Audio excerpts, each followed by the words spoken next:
from us. Today I have my enabler, Pandit Kiran Kamatji. He is a great vocalist, but his greatness is accompanying me today on the harmonium.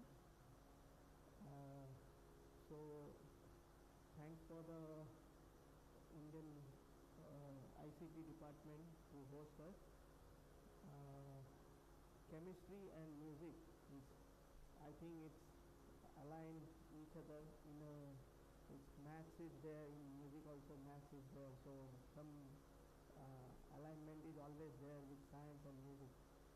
So today I am going to present in front of you Tal Teen Tal is a 16-beat cycle, and we see how it goes, because when we perform we don't plan that much. It goes how we are creating, both of us. It's an interaction between myself and all of you. So let's see how it goes. Okay.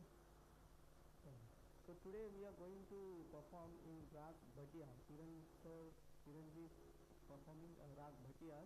We have always a time signature in our Indian classical music.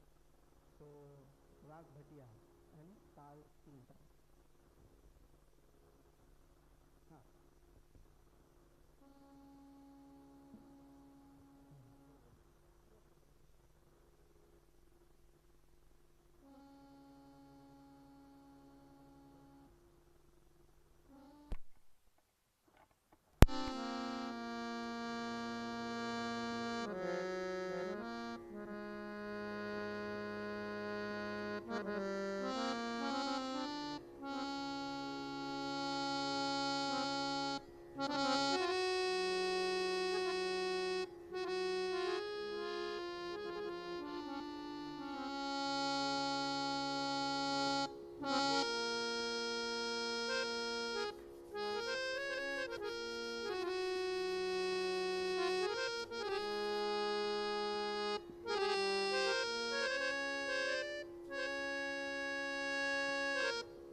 we have a kaida, it's like a poem. So in a poem, like rhyming words are there. So I'm going to present one poem, Tabla. We have different style of gharanas in the Tabla faculty, this thing. So this is very famous kaida from Punjab gharana, which I have belonged to. So sir, बोले धा गेड़ नग दिन नाना gun धा गते ticket धा गेड़ नग दिन नाना गन धा धा गेड़ नग दिन दिन दिन धा गते टिकट धा गेड़ नग दिन नाना गन ता गेड़ नग दिन नाना गन ता गते टिकट ता गेड़ नग दिन नाना धा धा गेड़ नग दिन दिन दिन धा गते टिकट धा सेम वे I'll play धा गेड़ नग दिन नाना गन धा गते टिकट धा गेड़ नग दिन नाना गन धा धा गेड़ नग दिन दिन दिन धा गते टिकट धा गेड़ नग दिन नाना गन ता गेड़ नग दिन नाना गन ता टिकट धा गेड़ नग दिन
Tabla, some poems are there. So this is very famous poem from Ustad Habibuddin Khan Sahab.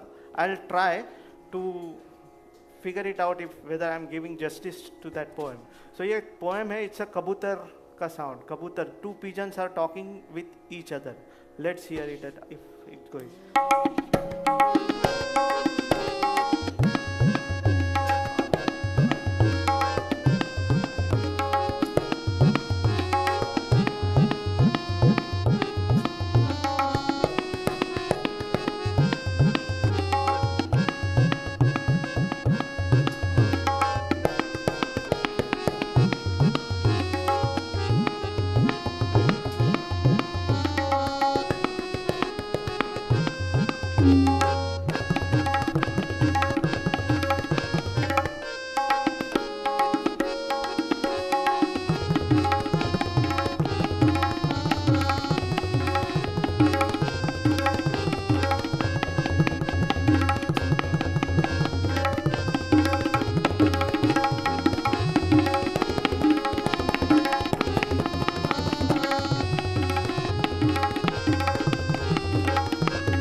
one Lal Killa, which has on the red fort, as Nagada is there. So with the sticks they used to play. So uska ek आभास सुनिए.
जैसे आपके रागों में मल्हार होता है, मल्हार के प्रकार रेन का इसमें. So then we have chaturang. Chaturang is like a 4 mixture of tarana है या है. सो एक ताल का चतुरंग आप सुनिए, आप देखो आपको अच्छा लगता है. In this I have use the tabla bol, pakhawaj bol, then south का Carnatic bols and drum set congas from the Africa western bols. तो कर देता ता कर देता कर दिन ना घेता घेता घे घेता कर देता कर दी दी दी दी घे घे घे घे ना ना ना ना घे ना कर देती थे कर ता कर तक तुम कर तक तेरी कर तक दर कर तक ना ना ना कत कत कत कत घे ना तेरी कर तक दर कर तक ना ना ना कत कत कत कत घे ना तेरी कर तक दर कर तक ना ना ना कत कत कत कत घे चक्रधार.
As I discussed the mallar, so एक बारिश का रेला सुनिए. It likes raindrops. It's starting and फिर thunders और देखते कैसे होता है.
ये बारिश का वर्णन है।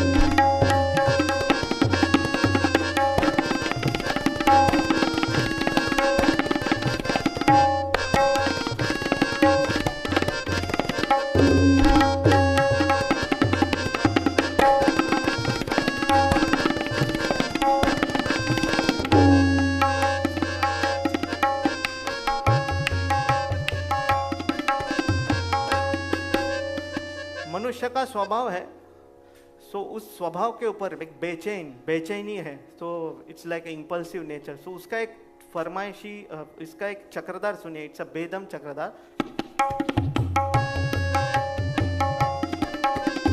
तदा घेना कता घेना कति घेना कृत कृत कृत घेर कृत तदा तदा तदा तदा तदा तदा तदा घेना कता घेना कति घेना कृत कृत कृत घेर कृत तदा तदा तदा तदा तदा तदा कता घेना कता घेना कति घेना कृत कृत कृत घेर कृत तदा तदा तदा तदा तदा तदा कता घेना कता घेना कति घेना कृत कृत कृत घेर कृत तदा तदा तदा तदा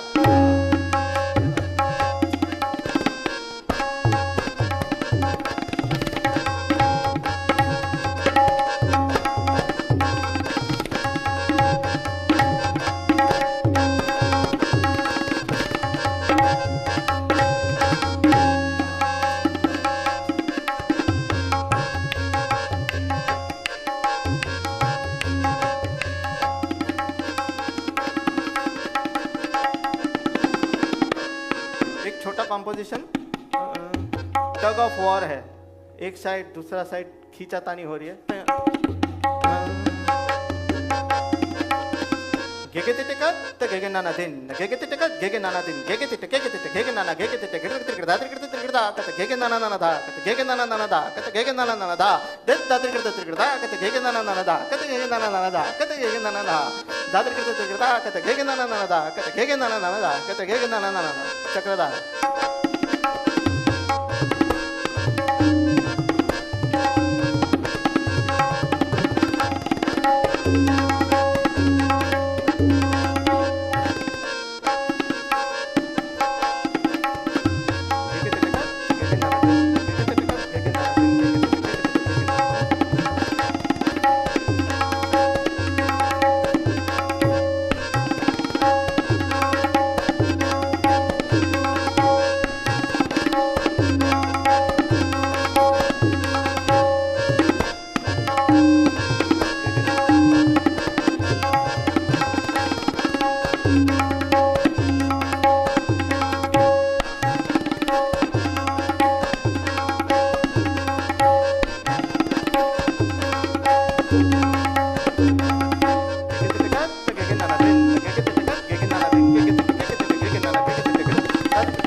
हमारे महाराष्ट्र का फेमस वाद्य है चंडा।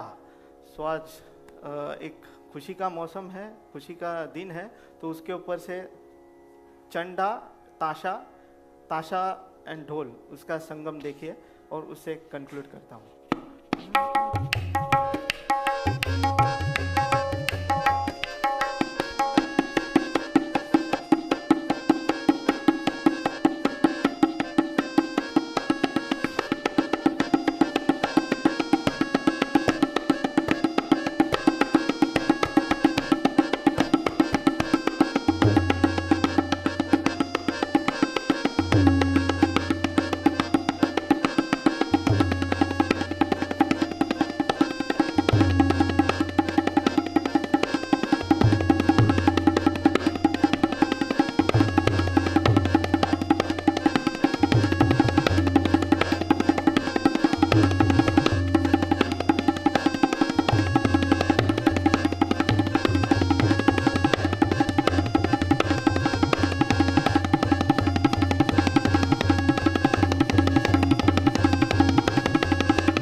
So ख़त्म करने से इसमें एक आपको how instrument talks, train Matunga station नज़दीक है, तो एक ट्रेन का कैसे होता है, हम we are the rhythm players, so we always see rhythm in everywhere.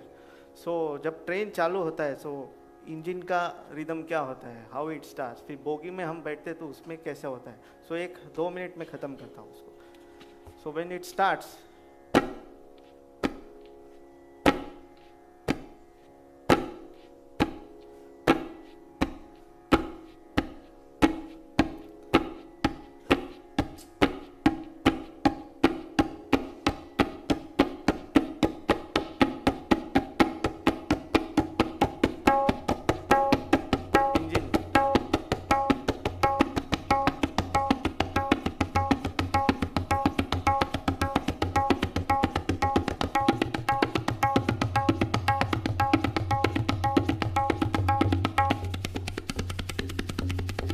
Bogie में बैठे हैं तो वो कैसे सुनाई देता है. When we are sitting in the compartment, what is the this thing, speed पकड़ लिया इंजन ने,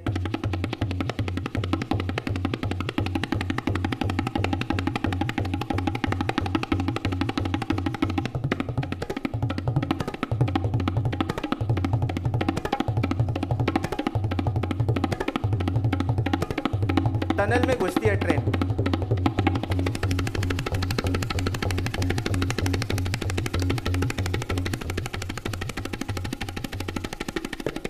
ट्रेन घुसते पूरी अंदर घुस गई, उसके बाद क्या साउंड है,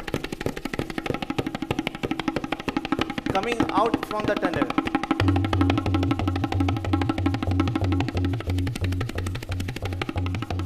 फिर जंक्शन आता है,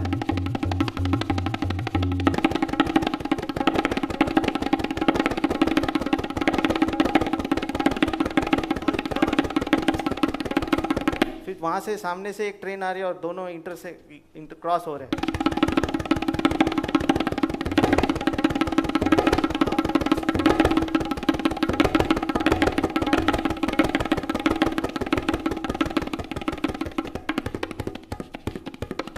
फिर ब्रिज के ऊपर जाते हैं, नीचे टनल खत्म हो गया, ब्रिज के ऊपर चढ़ गई, नीचे वैली है, तो क्या साउंड है, ब्रिज पे चढ़ गई.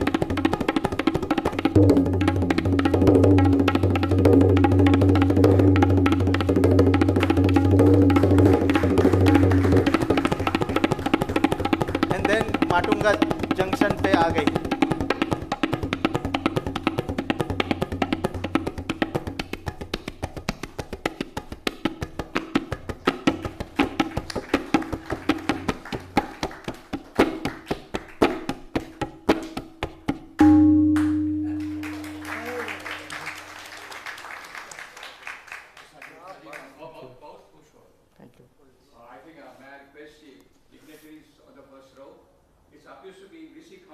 For me, all the people sitting in the first row are VCs. Okay, so I think we change these particulars to the VC conclave in education.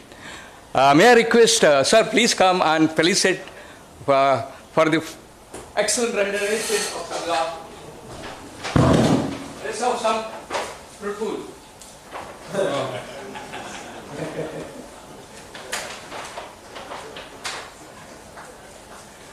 Sir.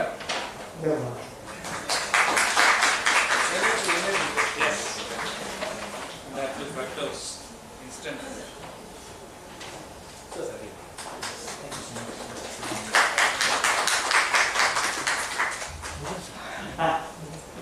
Friends,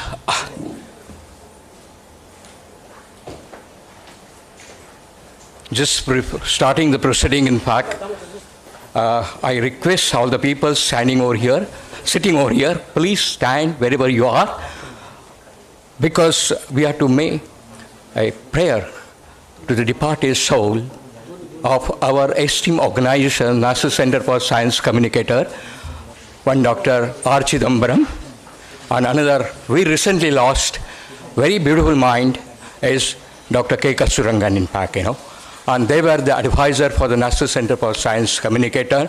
And being advisor, they make it a point to give the advice, and we decided to accept their advice. Please stand in the queue. 2 minutes silence, sir.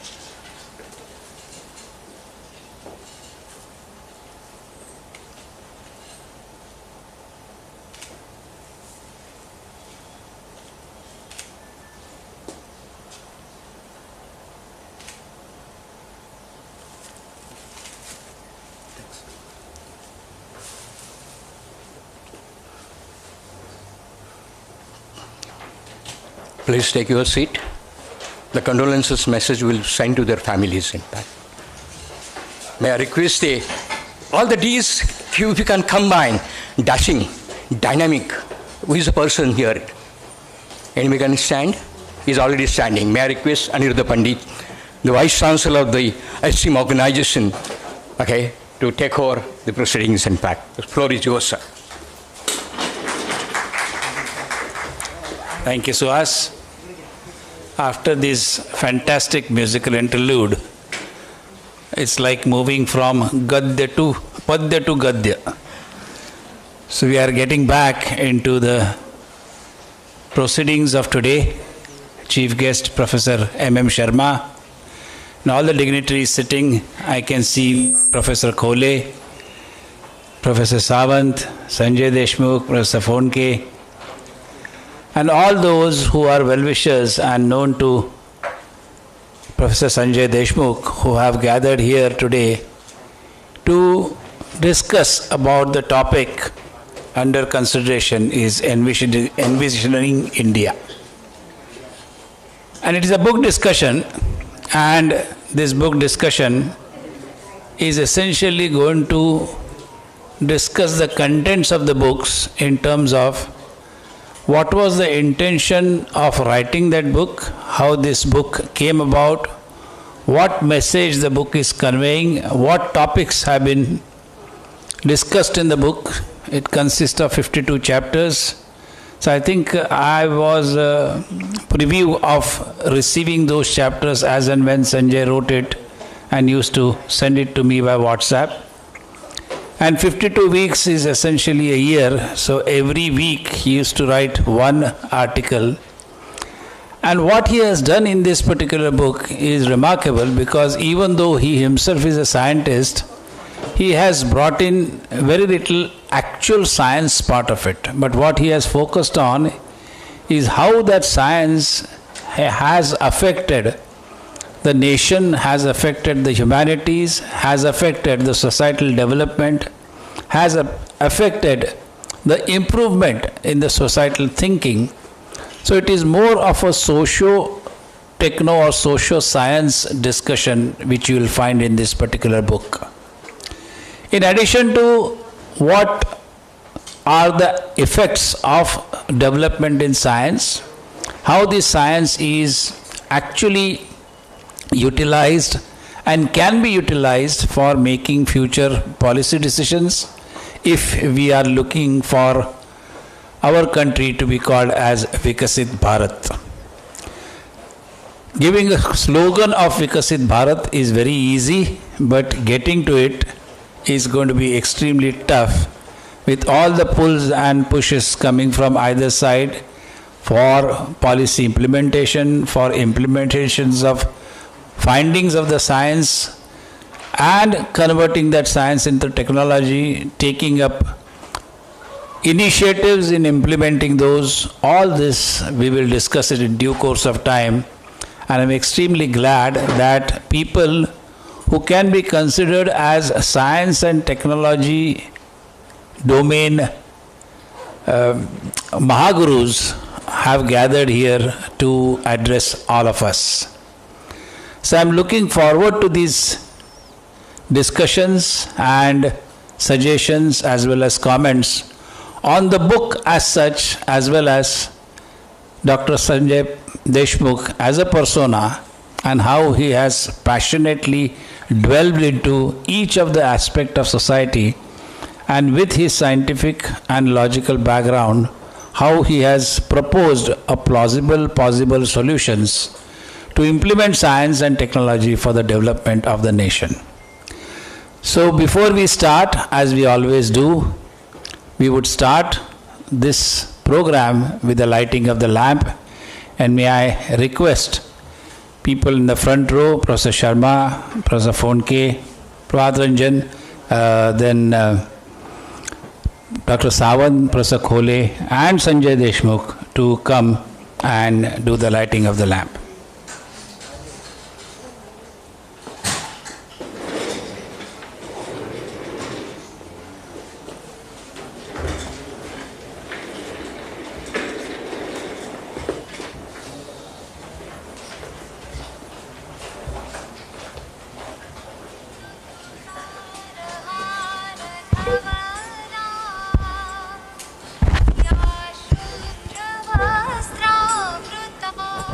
या वीणावरदण्डमण्डितकरा या श्वेतपद्मासना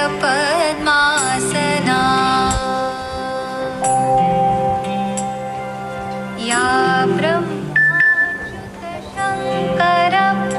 ब्रह्माच्युतशङ्करप्रभृतिभिः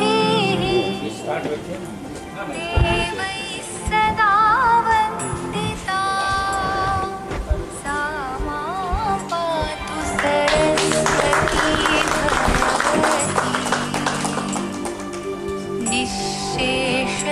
निःशेषजाड्यापहा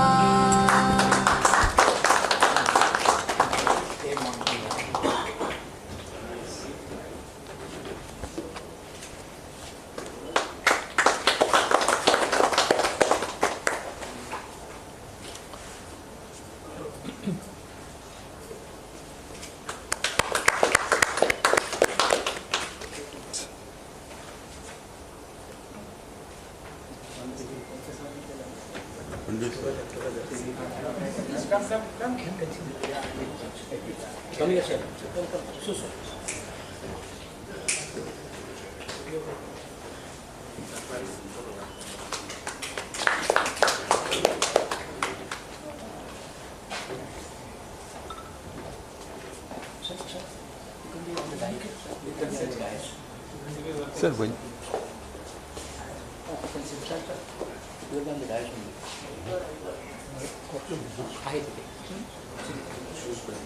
shoes पहन के जाते हैं।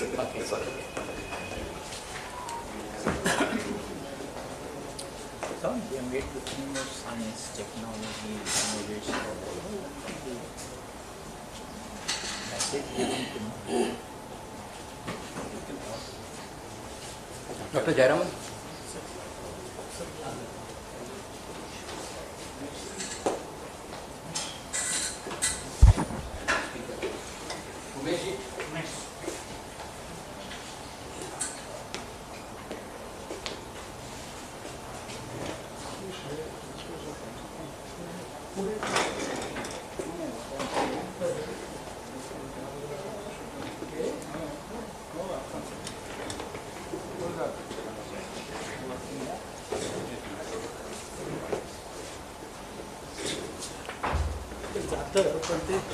आता नको करूया कारण काच आहे खाली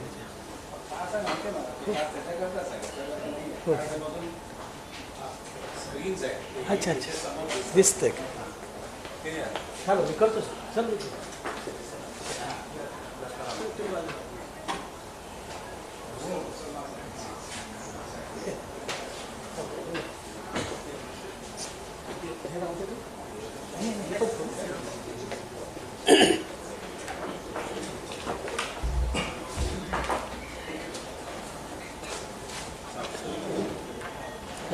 पकड़ा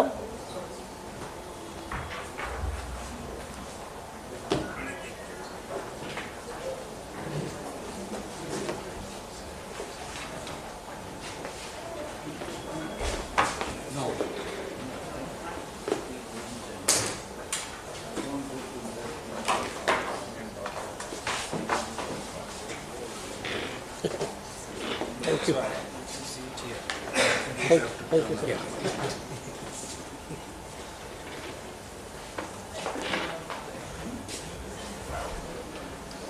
I hope everybody is comfortable. We are taking our flight off. Okay? Please tighten your belt. It's going to be a very safe journey. Though delayed by half an hour, may I request all the captains sitting over here, they will take their things in a little time and try to reach before the lunch time. And keep in mind, we are going to serve the lunch also. I don't want to disclose what the menu at present. Okay? Friends, it's a very celebrations kind of thing, in fact. Anybody knows how the film industry runs? Film industry runs on the principle of entertainment, entertainment, and entertainment. If the science and technology industry has to run, there is only keyword. Anybody knows it? Innovation, innovation, innovation. This is the innovations way. Okay. At this junction, may I request the Director of Nehru Science Center, Mr. Umesh Kumar, to have a word with us, because he is the host. Sir is the host. We are the reporting organization, National Center for Science Communicator, and the Nehru Science Center. And for the first time, we venture outside to take the Nehru Science Center, because all the time you are having all the program in their premises. So Umesh was wondering how come we are become a partner in fact. Umesh, the partnership is here.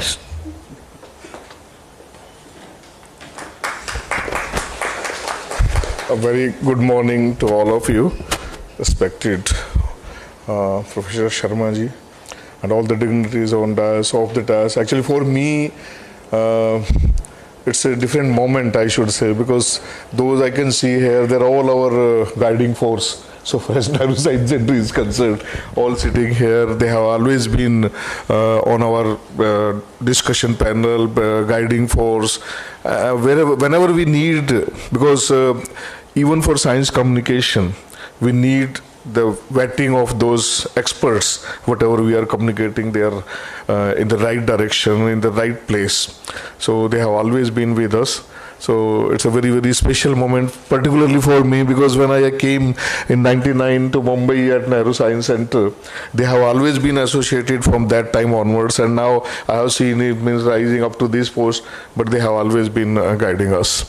I'm thankful to ICT as well as NCSC as well for giving us opportunity to be part of this program, where this discussion on Envisioning India will be held by leading experts. In fact, let me say a few words about, I know many of you are aware, but recently we had an opportunity to create a museum, what you call 75 years of NCL. It's a prestigious institution for the country. So Dr. Ashish Lele requested that can we create in a very small time 75 years of their achievement in an area of about 2,000 square feet or 2,200 square feet to be precise, and we were able to do that. So that's what basically NCSM, which is my parent organization called the National Council of Science Museums. We have 26 science centers. And after that, government stopped because we are we are not profit making, so we have to spend only the government's or taxpayers' money. But now we are making museums, science centers for corporate organizations or institutions, R&D institutions, wherever we get the request, and create something which can be in presentable form for them. So we have done internationally also in Mauritius, in Sri Lanka. We have done across the field, like some exhibitions on cricket, on pulses, traveling exhibitions. So that expertise is with us. And every year we try to create some new exhibition. Those who have visited Science Center, perhaps they might have seen the evolution also of Science Center. What we had 1970, 77, the first one makeshift, then main in 1985, and now in maybe 2025. Recently we have again inaugurated a new gallery on Hall of Nuclear Power with the help of NPCIL and expertise from DAE as well. So I will request all of you to be part of us, because we don't, if you like something, you can recommend to your colleagues, your guests, they can come and visit, but everybody can find something over there. They can spend as much time as they can till they get exhausted, because even a day is not sufficient for that. Having said that, coming back to this particular program, so only thing I can say is that when you vision, when you have a vision something, it has always been, as it has been mentioned, that the book itself has become a documentary evidence or a guiding force, you can say, for policymakers, those who want to, where the country should be, how. But that vision is very, very necessary to have. And today in this discussion, I hope we'll be having, when you have vision, I think you need a mission also. And for mission, you need to have some action, and that come through the discussions. And how we can achieve that vision, because vision is just generally a one-line, two-line statement, but after that you have to achieve that through mission, objectives, whatever you say. So I'm sure this will maybe the next version of that, sir, DESHMUKH sir, when it will come, maybe whenever you will get time after having this discussion, perhaps we'll have more on this, that how we can achieve that, what you have already mentioned. That has been always the trend, I think. Whatever is the new things coming, trending things are coming, or where we want to see, somebody has to visualize, and then there are force, active or task force who can achieve that.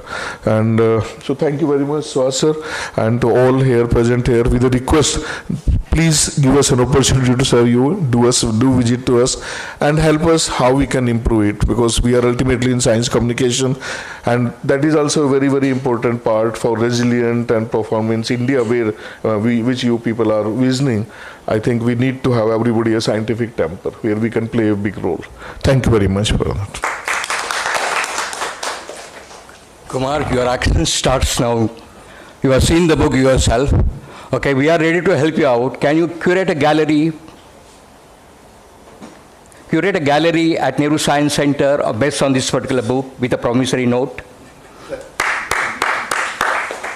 I think in 1 year's time, okay, not 2047, 2026 will be at Nehru Science Center.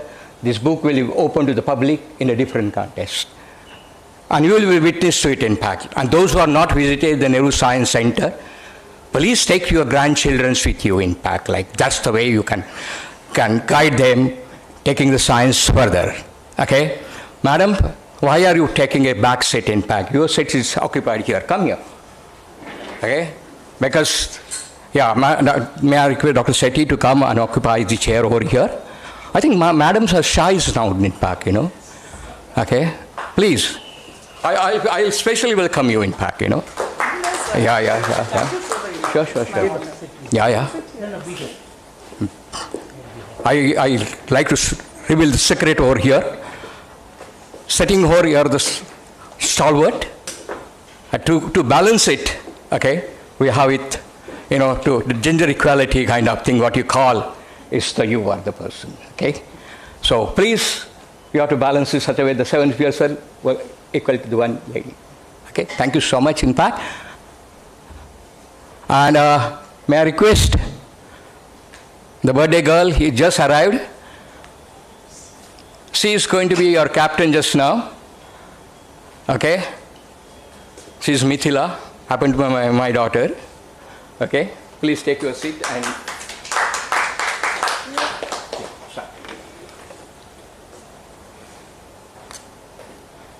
I think good morning, everyone. It's both an honor and a privilege to welcome you all today to what promises to be a very thought-provoking and an inspiring gathering. A discussion on Envisioning India, authored by the visionary academic, Professor Dr.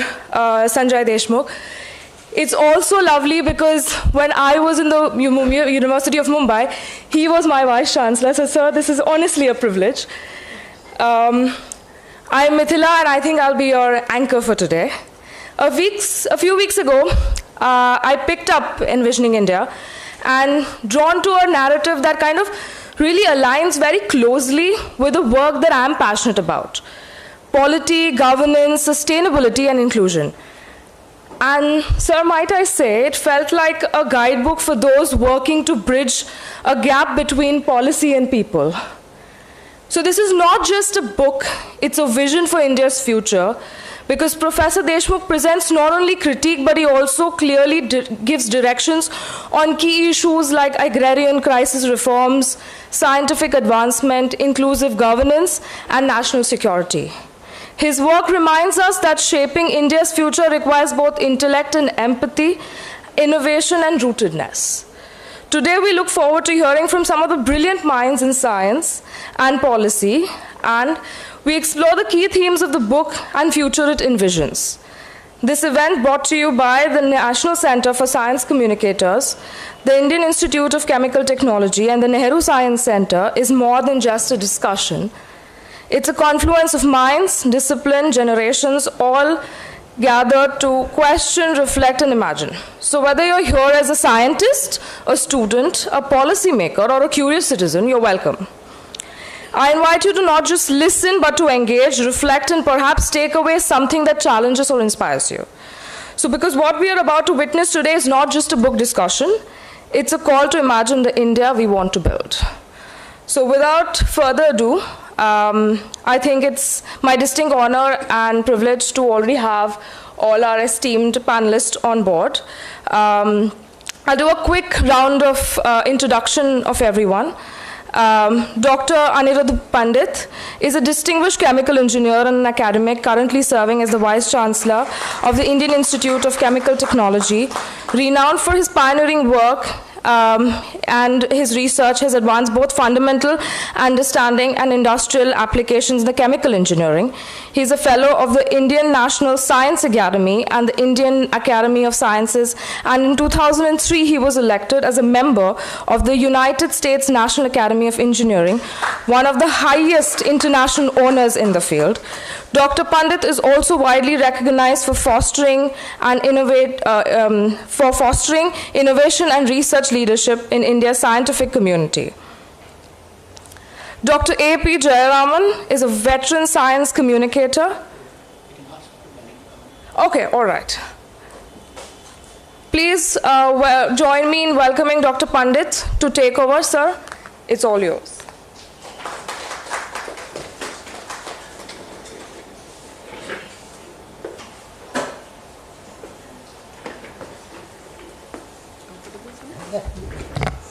Good morning. I have already welcomed you and I have given you the brief objective of gathering together.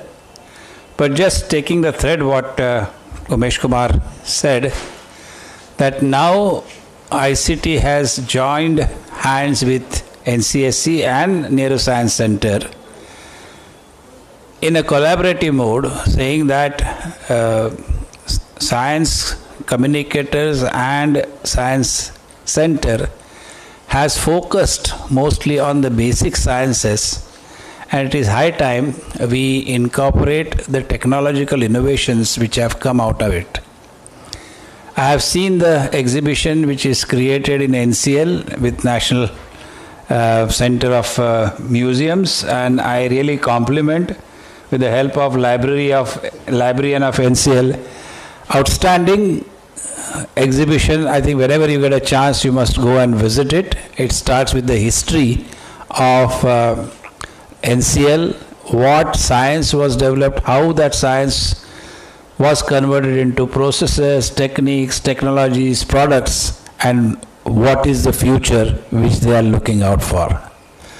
Now, in fact, Professor Deshmukh's book exactly follows the same pattern.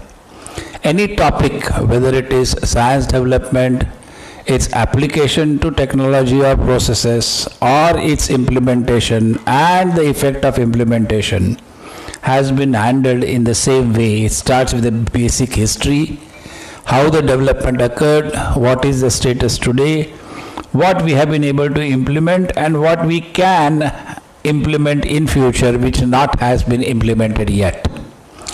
So every aspect, those 52 chapters which I told you about, addresses the effect of learning, basically science STEM learning, along with its implementation.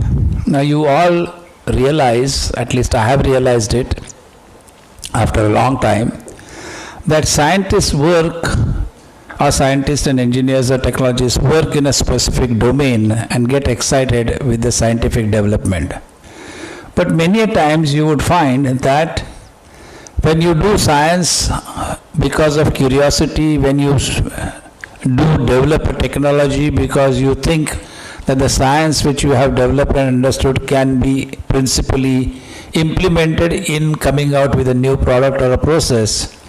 While doing that, you have not taken into account the people who are actually going to use that particular technology, that is the society. Societal angle is always missing during the scientific development, and then comes a problem that you develop something and then you realize that society doesn't really want it, or society is not interested in it, and then whatever science which you have developed remains in the publications, doesn't get translated into techniques and technologies. In the Western world now, at least for the past 7-8 years or so, any big ticket project which is sponsored by a government agency has to have 1 or 2 social scientists as an integral part of the entire team. So while developing a science and developing a technology, the likely implications and acceptance of the developed technology from the society is considered during the course of development of that technology itself.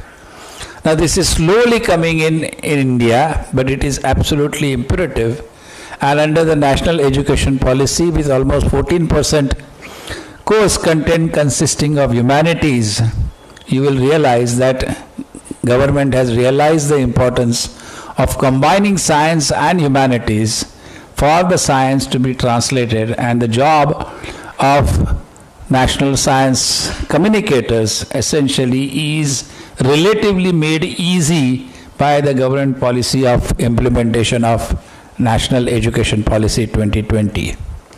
Something about ICT, you all know, Institute of Chemical Technology. We implemented NEP in 2023, so ours is the second year who have just finished the new course under NEP. A complete revision was done. And one specific part of this revised course which I would like to tell you is along with the major degree, basic degree of, let's say, chemical engineering or chemical technology, all the students are also mandatory to take a minor degree which is called as MDM, multidisciplinary minor degree. An interesting part is, if you take admission in chemical engineering, you cannot do a minor degree in chemical engineering. You have to do a minor degree in any other branch of technology. Similarly, if you take admission for polymer engineering, then you can't do minor degree in polymer engineering, but you can do it in chemical engineering, you can do in food engineering. Along with that, our mathematics department has also pitched in, and we have started a minor degree in AI/ML, and our management and humanities department has also roped in itself to start a degree, minor degree in management. So you will find that the students who are going to come out in next 2 years, they will have not only their major expertise, but along with that, they will also have a minor degree. That means the engineering utility in these specific branches and vice versa will be available to them, and we hope that is likely to result into a significant innovative ideas coming from each of these technologies. And you all know today you cannot escape AI/ML, that is artificial intelligence and machine learning. In every branch of science you will find AI is going to play a major role in the next 2-3 years or so. We have also roped in the top data scientist from Geo as an adjunct professor who has agreed to help us in developing full-fledged courses for AI/ML, which will be an integral part of the regular courses of engineering and technology. What I would like to convey to Professor Deshmukh, that whatever you have written in the book in terms of envisioning India and what policy decisions can be taken, how these policy decisions can be implemented, and what is its likely effect on it, is indeed being considered and being implemented with the help of NEP. And I am sure in years to come you will find that some justice has been done to your book in terms of its recommendation, analysis, And I'm very glad that ICT is going to be a part of this transformation. I'm extremely happy to be here, and I would like to welcome you all. And now I would request Dr. Jayaraman to take this next discussion, and I would request Mithila to introduce Dr. Jayaraman to the audience. He doesn't need any introduction, but for the sake of formality, we will follow a particular protocol. Thank you very much for coming and gracing the occasion. Thank you.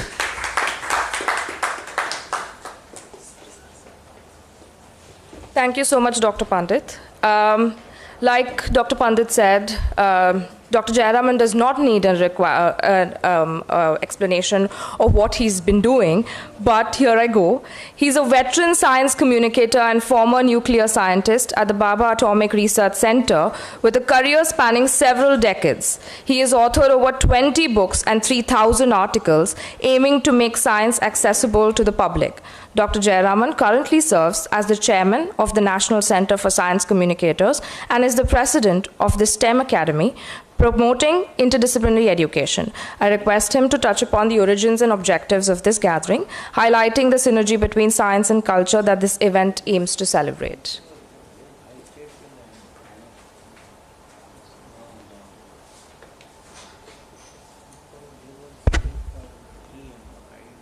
Good morning, distinguished soulmates on the dais, lovely sciencey minds who have arrived here this morning. I ask a question: why did the chicken cross the road?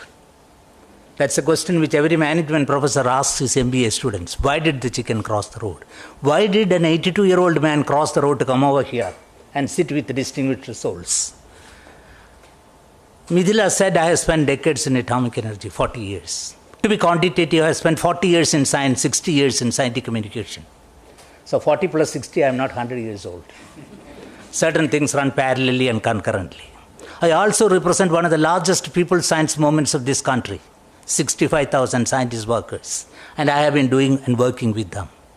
So when I read this book, I am standing here to look at the DESHMUKhian paradigms from the people science movement perspective. We speak about economics. Economics is a dismal science, and developmental economics is a dirty subject. The data which you analyze, Adam Smith's The Wealth of Nations, they were analyzed today by a data set which is inapplicable. Developmental economics and people science movements are demanding that the current data should be analyzed in an entirely different perspective. This is all the more important, sir, because we are thinking that GDP is progress. The equation between GDP and progress is neither an equation or nor an equality nor an identity. That you will know. We have been telling for several years and decades that per capita consumption of electrical energy correlates well with the standard of living and human development index. It is possible for us to secure human development index without having the energy consumption that is required for this. Energy is very difficult to get. That's thermodynamic, constrained and restrained operating on it. So people science movements have been looking at science in a very different way. It's not that a scientist has a problem. Scientists see so many perspectives and has so many scenarios created. And it's like you have to create one problem, you'll have to create n solutions, and each solution you have to create its own scenario, and then you have to find out what are the natural and probable consequences of each scenario, and then you have to murder your own darlings and accept one. That scientific method of solving a problem will not work. Human life is 60 to 70 years. Within that short span of time, what quality of life you can give to them? That is precisely the question. So you must have different metrics. You must have economics, not of the old type. You need developmental economics rewritten in a different way. Professor Pandit was mentioning that it took 1 year for writing the book. So it's a love's labor, and it took 1 year of very painful process for you to do it. I have been trying to go through that, but I don't claim I have gone through the book. It is 500 pages, 150,000 words. So if I do a standard reading, it will take 16 hours. Sir, I have not done that. But I ran on AI and found that there are certain pages which have been taken out for review by other critics. And I got 50 pages, the essence of your book. So I went through that.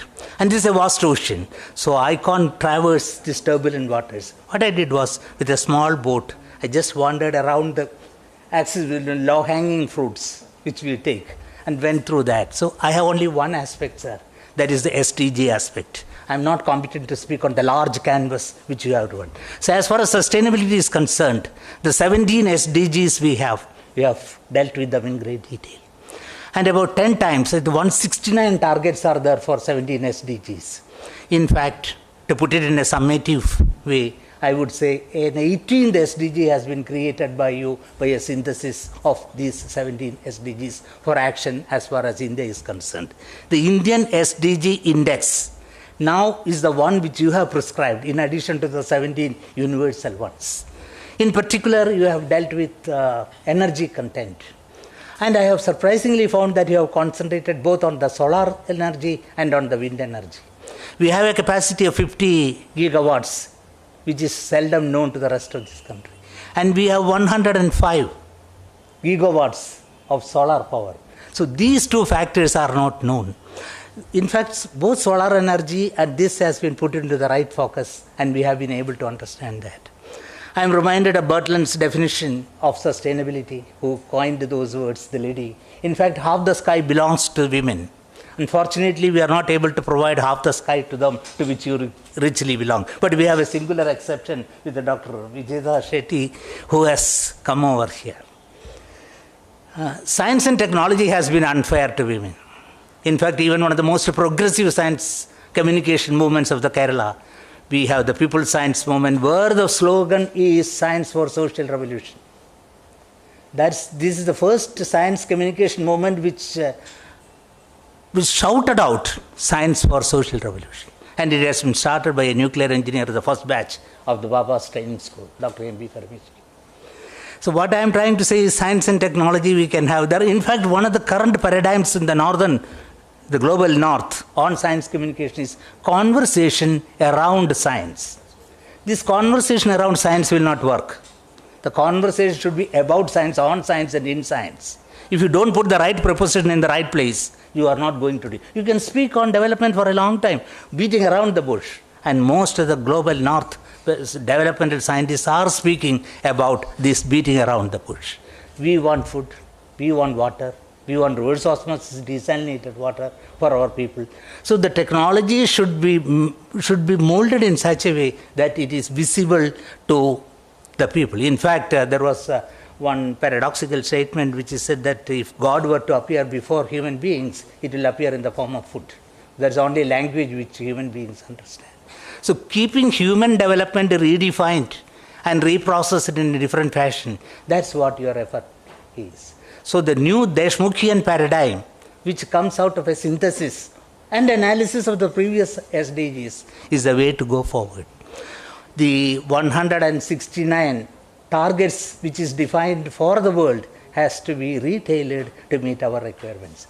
I am sure this will attract the attention of the intelligentsia, the academia, and the policymakers. And the policymakers is a very elusive term. Who makes the policy? We do not know. There is no structured fair for who decides what policy when. Most of us are laboring under the erroneous illusion that it is possible for us to influence the policy. And in the lobbies of power, where political power and geopolitics works, we do not know how policy is to be created. But if good souls and technocrats and technology thought leaders speak about it, it will work. In fact, I am particularly happy that I see Professor Ranjan here, the architect of Technology Vision 2035. And there's a metaphor which Dr. Phonke had a beautiful metaphor. I stay in Mahalakshmi near the race course. Every day I see horses. But there is a famous classic, most enduring metaphor which Dr. Phonke has created. Horse walking at 5 kilometers, trotting at 10 kilometers, cantering at 15 kilometers, and galloping at 50 kilometers. So make that walking horse 5 kilometers to a galloping horse 50 kilometers per hour. That was our Technology Vision 2035 attempted. And we as science communicators, the National Center of Science Communication accepted it as a mandate and propagated through all the major cities, inviting right from Trivandrum up to Kashmir. We had gone and propagated that. And today we are redoing that exercise again with the new thoughts of the DESHMUKhian paradigm. Thank you, sir, for giving me this opportunity to share my views as a People's Science Movement science communicator. Thank you.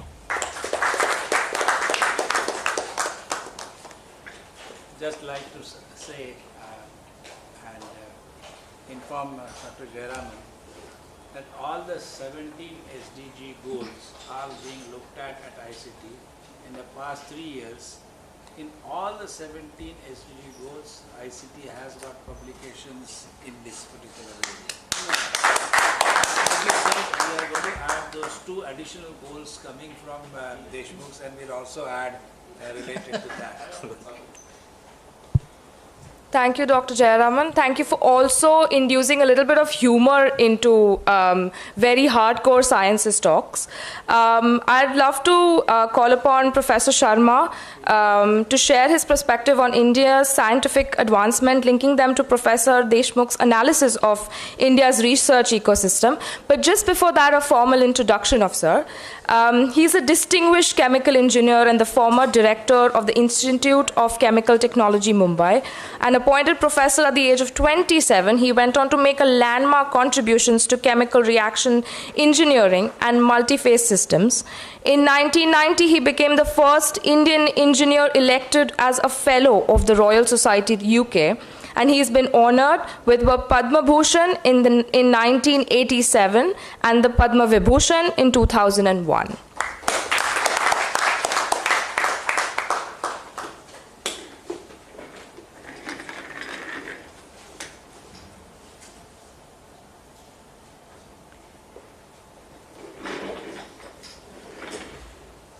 My colleagues on the dais, first of all, greetings to Dr. Sanjay. He's a prolific writer. I think every now and then he writes something. I wonder when he gets up in the morning, he must be ready with his pen or directly on the computer. I'm very happy that 3 organizations have got together to felicitate Dr. Sanjay and also to launch his book, Envisioning India. I was told that there is a connection between science, invention, innovation, and public good. And I was asked to say something on these topics. I want to start with something with which Dr. Sanjay has been connected, and to show that when you come out with a brilliant idea, revolutionary idea, how many opponents come, and I refer to Mandal, how genetics was born. He was called heretic. And fortunately, he wrote down. So after his death, if I am right, people understood and remember what would have happened if the original work of Mandal for genetics was not known to the public and it had gone to oblivion. Towards very recent past, the work of Frances Arnold, who happens to be professor of chemical engineering in US, she has come out with this marvelous strategy of directed evolution. How you can evolve enzymes to do something which was absolutely impossible. Can we do fermentation to make vanillin? Answer is yes. Can we make adipic acid by fermentation? Answer is yes. And how this directed evolution will benefit humanity, because instead of vast fields you might be able to do in very small space in fermenters. I am very fond of quoting the original exhibition experiment of Michael Faraday. Jayaraman, you know. He demonstrated his experiment on electricity to Chancellor of Exchequer, equivalent to our finance minister. He was very charmed. He said, Michael, this is very good. But what is the use of this? Michael smiled and replied, before long you will tax it. Before long you will tax it. I'm giving this example to tell you that when you invent, an inventor is a very different kind of an individual. He's crazy, he's persistent, he is completely drowned in his thinking. And I'll give you examples how this makes a difference to society. And I have two very popular examples. You take today mobile phone. Everybody has a mobile phone. But how many have appreciated that it is based on real hard science, whether it is LED, everything in mobile phones from satellites is really dependent upon hardcore fundamental research. So I'm going to come back that unless you support fundamental research, there is no chance to invent. And if you cannot invent, you will not innovate. And any country which doesn't innovate will stagnate. So while envisioning India, if we do not provide the ambience to invent, why our minds are getting expressed in Silicon Valley, not in India? We must look inwards. Are we providing the right ambience, or we are not providing the right ambience? Are we very hierarchical? Are we very authoritative? All this need to be seen. So this example of mobile phone, which has culminated in all-round growth, and the famous statement of politicians that you want growth which touches every individual. This mobile phone is one such example. Another example based on biological science is vaccines. Imagine if hardcore science was not done, would we have invented vaccines? And how vaccine has eradicated smallpox? We are yet to come out taking recourse to very high science, a vaccine for TB. I had some association with an organization in US which was funded by Bill Gates. Money is not actually in short supply for inventing a vaccine. And look how hard science made a world of difference. One of our former students, Vijay Samant, was heading the vaccine unit of Merck in America.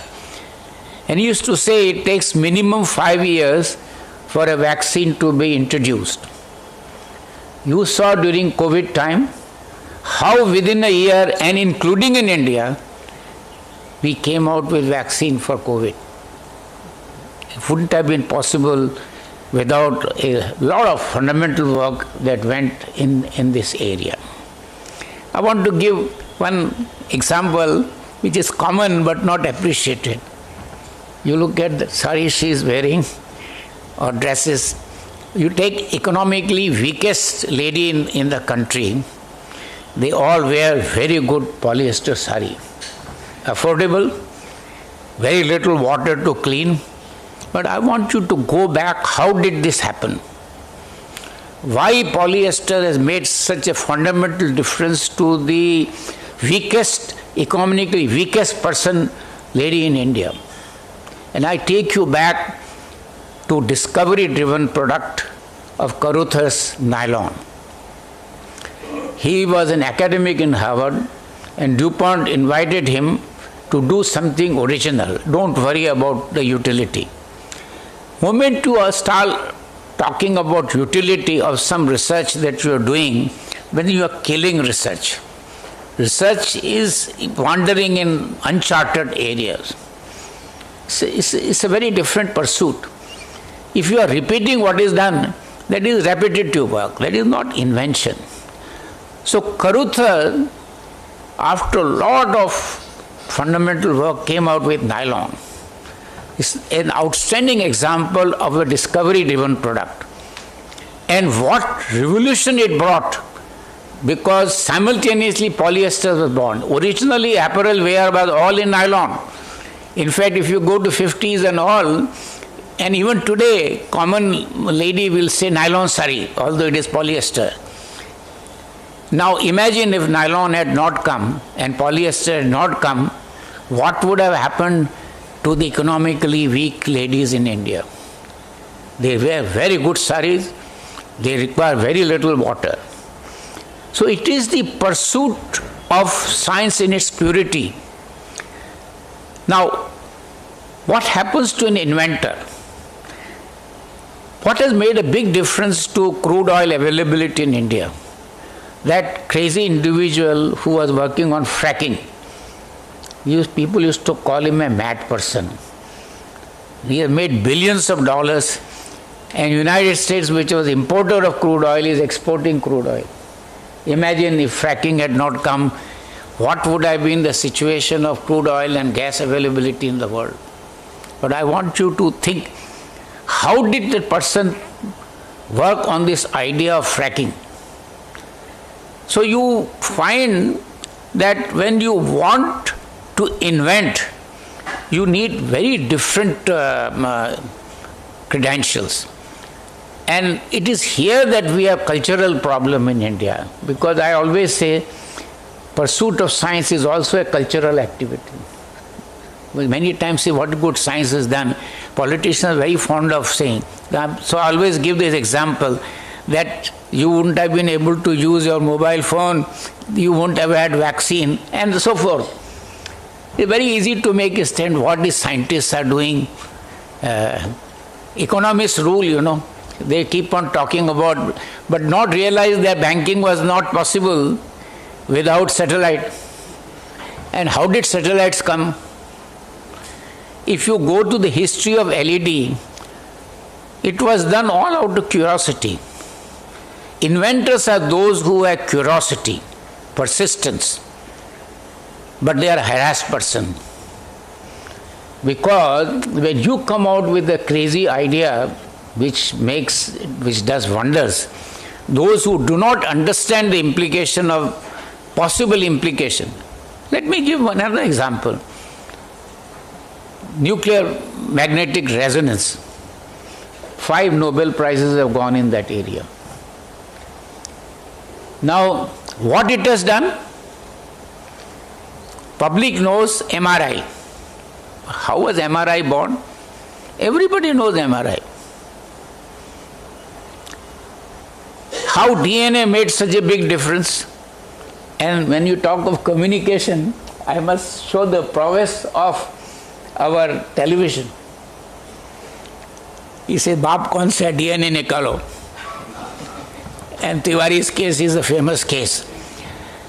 Now, I had something to do with it because many years ago in 80s, on behalf of Scientific Advisory Committee to Cabinet, I was required to head a committee on forensic sciences. So I did a lot of study. Fortunately, analytical chemistry used to have annual review on forensic science, so it was easy for me to understand to some extent the subject.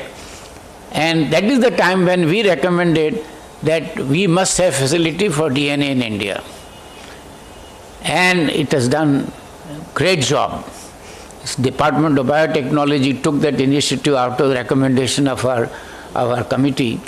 So you find many times now how, for example, when lasers were invented, did anyone imagine that lasers will be used for eye surgery?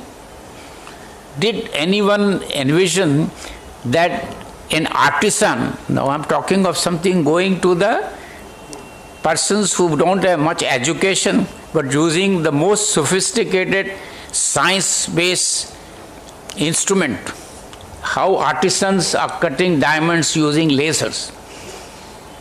I want you to go back when lasers were invented, whether anybody showed the use of lasers for cutting diamonds or for doing treatment of pulmonary TB, burn it out with lasers.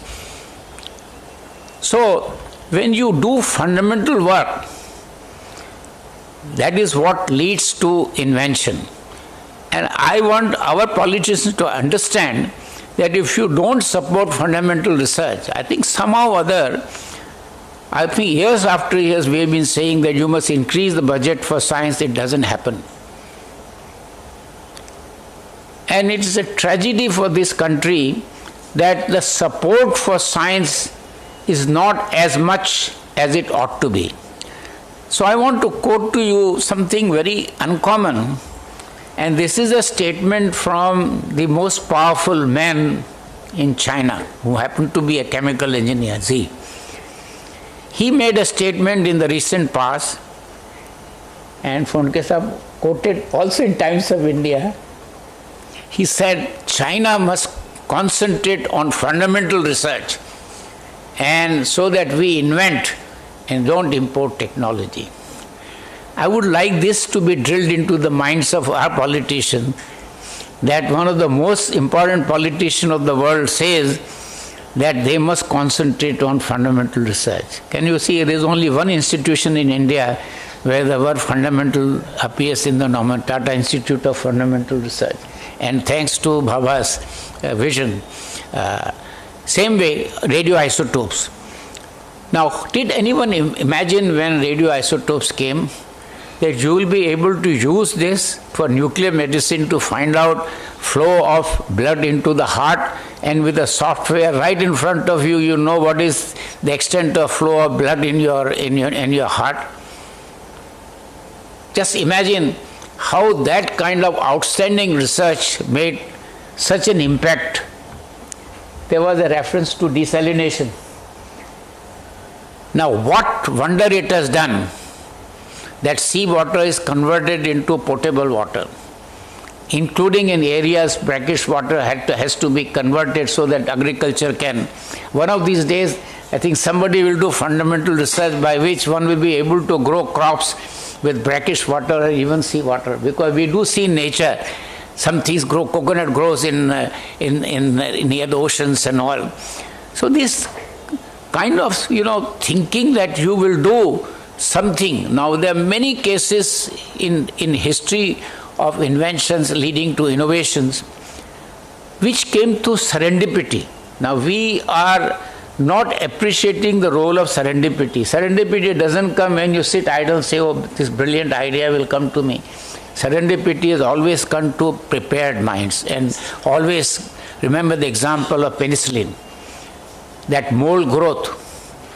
Now, how many items in daily life are serendipitous? Low density polyethylene, which you see the film, was serendipitous.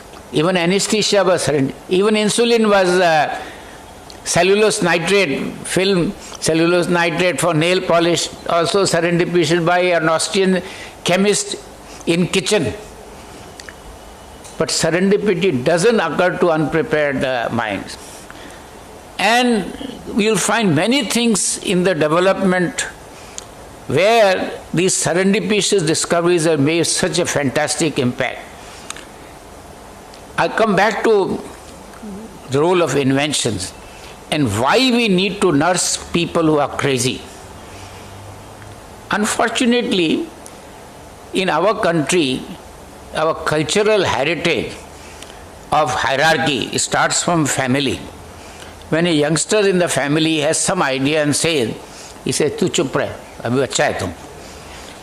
You don't listen to the value of the idea of that person. Straight away you curb his enthusiasm to do something original.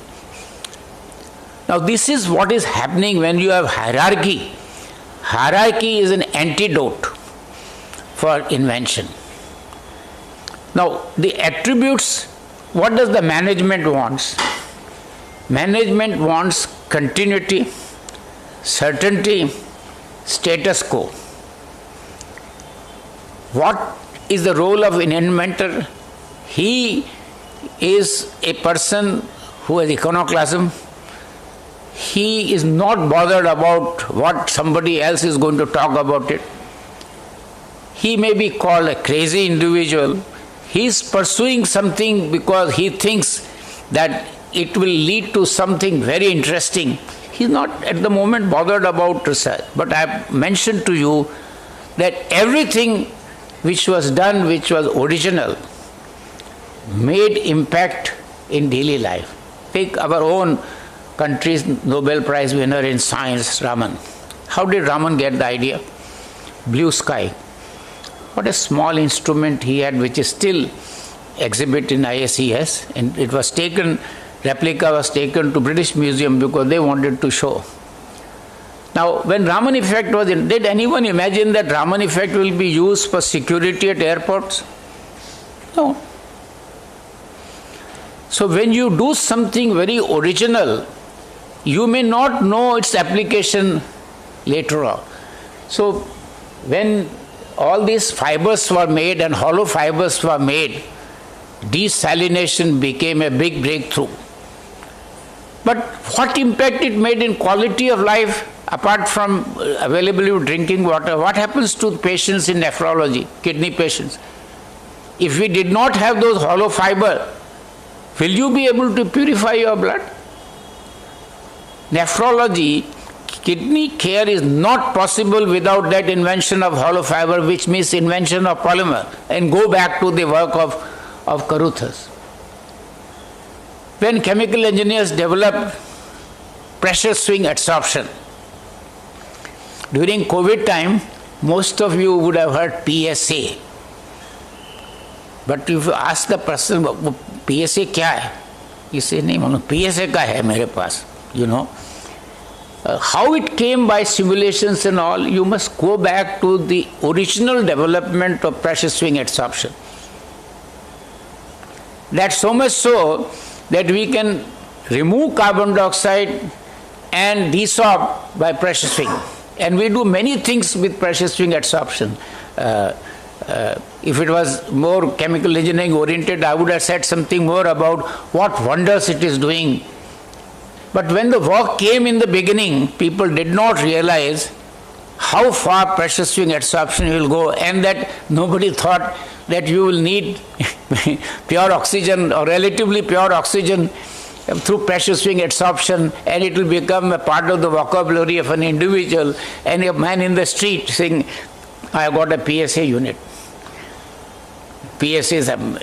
So, envisaging India, what is the biggest strength we have? We have many deficiencies. I told you that we are not permitting people to think in an original way. But we have a lot of entrepreneurship. India is making big progress. Let me give the example of pharma industry. Today, at least eight companies are more than $1 billion per annum. All of them by technocrat entrepreneurs. None of them belong to any business house. Dr. Reddy's laboratory, Lupin, Aurobindo, Laurus, Divi's. How this has happened? Entrepreneurship. You see in many areas how people have come out with grassroots innovations and made big impact. So I envisage India where, notwithstanding all the problems that we have, now since I'm part of the, I'm an alumnus of Bombay University, you are the Vice Chancellor, there are always impediments. One thing which engineering teaches us is, don't bother, impediments are always there, find a solution. So I always give the example of pure mathematician versus an applied mathematician. If you write for actual phenomenon differential equations, the pure mathematician says there is no analytical solution, but I have written them for a real problem. So I can't get an analytical solution, but I can get a numerical solution which is good enough. That shows the difference between the approach to solve a problem. So impediments are always there. We had all kinds of people are talking about, people have forgotten that it was impossible to get landline. I remember in late 60s, just because I happened to be a member of government committees, I managed to get a landline. And from Rasaini, only 70 kilometers from here, you had to make a lightning call. And 1 minute talk to Delhi was something like, during daytime, 250 rupees. Now what difference innovation has made by which you are able to go to any corner of India. Lastly, I want to give you, I am very fond of giving this example of PET bottle. Wyeth in DuPont had 10,000 failures in coming out with a recipe to make PET bottle. 10,000 failures. And he used to do that a lot of his spare time. today world makes 70 billion bottles per annum. Now you would say polyester came first as a fiber, film, then resin. It's polyester resin which is made available. Now water is the most important item for life. Lastly, I want to say something because he has had a lot of connection with Professor Swaminathan, agriculture. Imagine if hybridization had not come, what would have happened? Imagine if tissue culture had not come, what would have happened? But what bothers me today is a kind of real breakthrough in agriculture is not coming. We'll have to grow more food with less land, and with standard of living going up, you will need more. And diverting the edible material, whether it's corn or whether it is broken rice for making alcohol, is something very debatable. With a 1.4 billion population, any food item to be diverted. And what kind of breakthroughs that can come even today? I'm not talking of genetic modification. Genetic modification has its own place. I'm talking of famous case of using plant breeding practices, how canola came in place of rapeseed. It was not by genetic modification. We need more breakthroughs in agriculture. Dire need of this country. Unfortunately, I don't see them forthcoming. In fact, area closer to my, we have been promoting urea as a fertilizer. I'm mentioning this that you require some fundamental thinking that how nitrogen is taken up in the plant, real fundamental work. That is urea the best fertilizer under aerobic conditions, because substantial part of agriculture, even rice, is anaerobic as well as aerobic. And the nitrogen utilization is very low under aerobic conditions when you use urea. Ammonium nitrate is an excellent fertilizer because slow release as well as fast release. But it goes into the hands of terrorists. So ammonium nitrate, unlike in Europe and America, ammonium nitrate is not propagated as a fertilizer in India, in spite of the fact it's a damn good fertilizer. So Professor DESHMUKH, you will have period of indolence now. So we can expect some more treatises from you, because every now and then I see that you have write-up on this person or that person as well as this subject or that subject. I wish you now that you will be free from normal responsibility, that you will come out with something more original that you have been doing. I wish you good health, and we expect more original contributions from you. Thank you.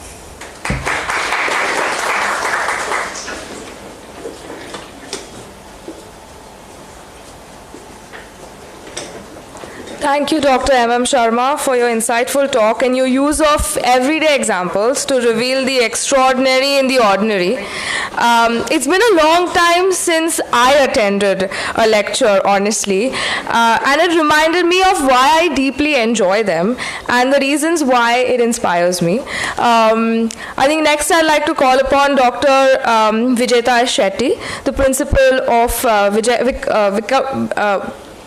Vivek College, Commerce, who brings over 32 years of experience in commerce education, who is a PhD guide and an IIM Indore alumni.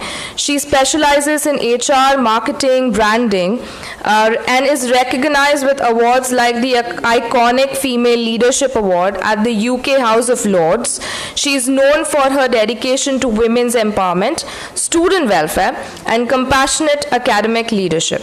Ma'am, the floor is yours.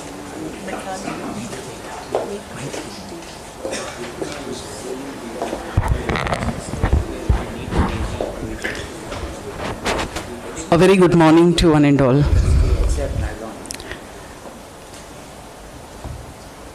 Esteemed guest on the dais of the dais. Before I start, today for the first time, I feel like the young cricketer Vaibhav Suryavanshi would feel like. The same way I was feeling here.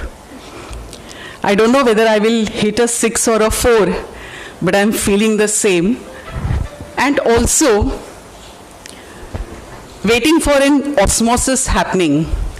When you're gheraud with people who talk about science and scientific invention, you also feel that the osmosis will be transferred to you, because we talk about commerce, trade, economics, and somewhere today I realized that underlying all these things, there is a science in action.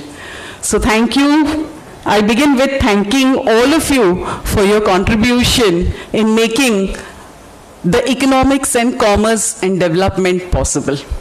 With that note, I would like to begin by congratulating Sir for his excellent book, which I have glanced through, Dr. Sanjay DESHMUKH Sir, on his Envisioning India. The 7 different parts which he has mentioned, I would like to comment on one part, and that is on economics and sustainability. A little comment on that, and also my thoughts and my views on that. Kindly permit me to do so. When I begin, I would like to talk about India. We have fancy numbers coming in. The fastest growing economy in the world, with 6.4, 6.5 estimated for the next financial year. When we talk about the economic size, we are 4th in number in the entire world, and soon trailing Japan. Very good numbers. But are we happy? No. Because these numbers and ranks will change. And that's where this book comes at a very right time. And I appreciate this book, because this book gives a vision for our Viksit Bharat of 2047. A young country, but an old nation.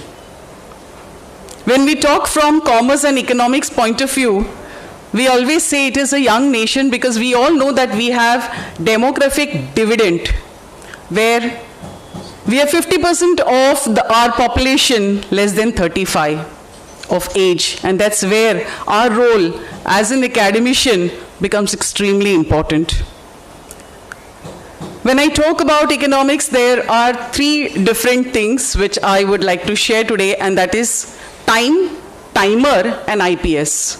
Nothing to do with anything, it's just an acronym which I thought I would share with you so that we remember at least time, timer, and IPS.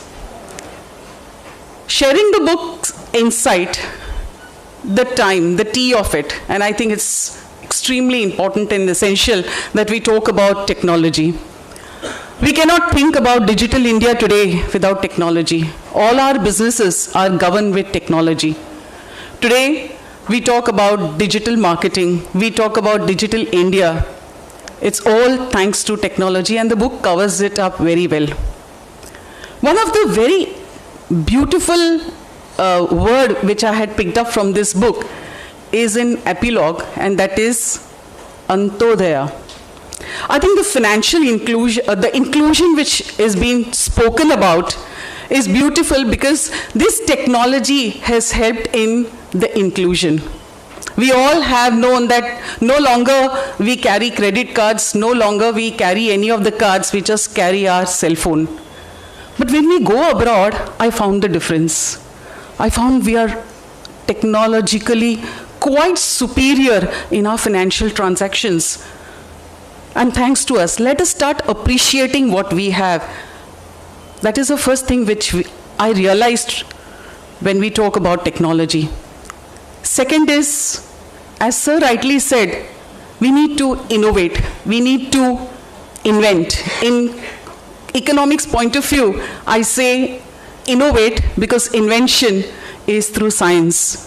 How do we go about? Multidisciplinary aspect of NEP 2020 talks about science, commerce, humanities all together. I would like to just share that we have got an entrepreneurship cell in our college, and that's where I found the difference. The science students, the commerce students were talking about management. This is what exactly Sir shared about. And this is how we build up our innovation and inventions, and through entrepreneurship. So entrepreneurship is going to be the next vision of Viksit Bharat, which is very well captured in the book, because we are not going to be a country of job seekers, we are going to be a country of job providers, and that's where entrepreneurship comes in picture. Next, we have something known as mobilization. How do we mobilize? Industry 4.0, which we are currently seeing and we are going through, is nothing but concentrating on smart automation. We need to now think about Industry 5.0, which is going to come in future. But we need to think now, because Industry 5.0 talks about sustainable automation. And in sustainable automation, we have the manpower, the skilled manpower, and the technology working together. That's where we have creative ideas coming in. That's where we creatively take a decision. So the next part is basically talking about the manpower skilling. Skilling is extremely important. The last part, which is very close to my heart, is we have given degrees, we have acquired our qualification, but one aspect I think which should be included in every curriculum, irrespective of faculty, is ethics. I think if you want to build up India, we need to build up ethical India. Whatever are the norms, whatever are the reforms will be in paper. It will be like a paper tiger if we do not implement them. And implementation is extremely important, and this is possible when we also have something known as ethics inculcated within the students, those who are learning, within the people, within the manpower. So that is extremely important. Coming to the next aspect, and that is the most important, and that is talking about reforms. We already have our 2047 as India at 100. But how do we go about? Time is ticking. We don't have a lot of time. And that's where the reforms comes in picture. We need reforms not just in agriculture, as rightly Sir said, that 60% of the population still depends upon agriculture. And unless and until there is an innovation in agriculture, we cannot have 2047 as Viksit Bharat. Agriculture is one of the aspects. The second aspect is talking about reforms, structural reforms. In economics, today we talk about gig economy. Gig economy is the talk of the town. It is estimated by Niti Aayog that 7.7 million gig workers were present in 2020. And they estimate that 2030, there will be 23.5 million gig workers. This has to be reformed. There is no reform as such. And this is going to contribute a lot. When we talk about the GDP, we see three different areas. Contribution from services, which is the maximum towards the GDP of our country, followed by industry, then followed by agriculture. I hope we reverse it. That's where the economy will sustain and develop. Next one is our infrastructure. When we talk about infrastructure, it's not just the infrastructure of rails or roadways. We talk about digital infrastructure. We have to talk about our human resource infrastructure. How are we going to build up our entrepreneurial ecosystem? So when we talk about infrastructure, it is no longer in thinking about only infrastructure in case of physical infrastructure. We need to build up social infrastructure. We need to build up our digital infrastructure. So all these things are a part which is beautifully mentioned in a very well way by a scientist in the book. And I would like to talk about when I talk about India, there is an economic anecdote, and that says that if United Nations sneezes, the entire nations across the world, they catch cold. It's time that we change this and say that when India roars, the entire nations across the globe will have to take a note of it. Time has come to change the perception. Time has come to pull up our sleeves, because every domain, whether it is science, whether it is economics, whether it is humanities or any other faculty, have to put their best. And also the last part of IPS, and that is, if we want India to be a developed country, we need to concentrate on these three aspects. One is innovate, innovate and innovate. Second, productivity is extremely important. How are we going to improve our productivity? It's not just a production, it is a productivity. There comes a culmination of science and humanities together. That's where we are going to build up productivity. We no longer can be just a service-oriented nation. We need to have manufacturing base. We need to encourage manufacturing sector here. Because service after some point of time will not give us the accelerator for this Viksit Bharat will be possible only when manufacturing sectors will be built up in India. Not only this, the last one is the sustainability part of it. We already know that if we want to have a developed country, we need to find out import substitution, and we need to concentrate on export competencies.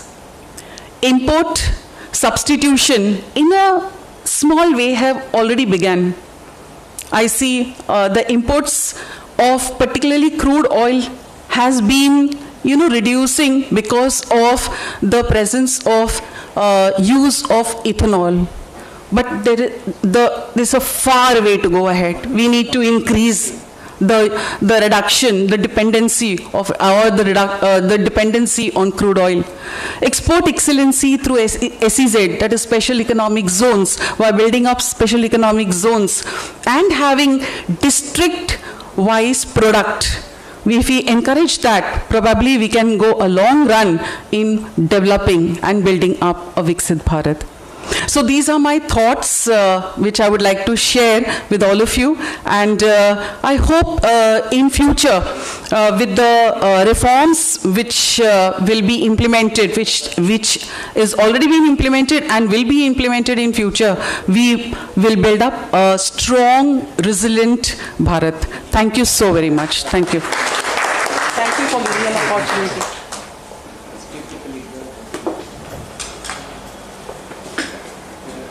A quick side note is, if you're in the mood for some chai, it's being served outside. Since we don't have a scheduled break, you may step outside and help yourself, but please do come back quickly. Before we begin with the next part of it, which Dr. Pandit will reveal, I would like to do a brief intro for Dr. Mashelkar, who does not require one though. Dr. Mashelkar is one of India's most respected chemical engineers and a key architect of India's science and innovation landscape. He served as the Director General for the Council of Scientific and Industrial Research, where he led transformational reforms across its national network of labs. He's held leadership roles in India and globally, including the President of the Indian National Science Academy and a member of national policy bodies.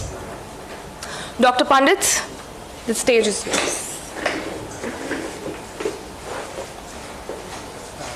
yours. Where is it? This is again a first time experience, first time not only in ICT, but probably first time in India. ICT has always taken leads in experimenting something. Professor Dr. Mashelkar sent his speech, and we asked him sir, why don't you come? But he is indisposed. He is unable to come here. At the same time, he was also unable to give a long speech. He has some issues. So he said that you try something new. And with the help of Suhas and his team, we have experimented something which you will see here. This is all completely AI generated. His image, his voice, everything, the language is his, the words are his, but not actually spoken by Dr. Mashelkar, not actually visible through Dr. Mashelkar in reality, but virtually. You will see how AI can actually replace the person and make it appear so real. I of course took the permission and told him that we are going to do this. So he said that please go ahead and do this, but declare beforehand that this is the first of its kind experiment in ICT, maybe first of its kind experiment in India, where the person who is not present is actually virtually presenting his speech. So let us all hear what Dr. Mashelkar has to say. I think the creator is here, in fact, like Prabhat Ranjan, in fact, you know.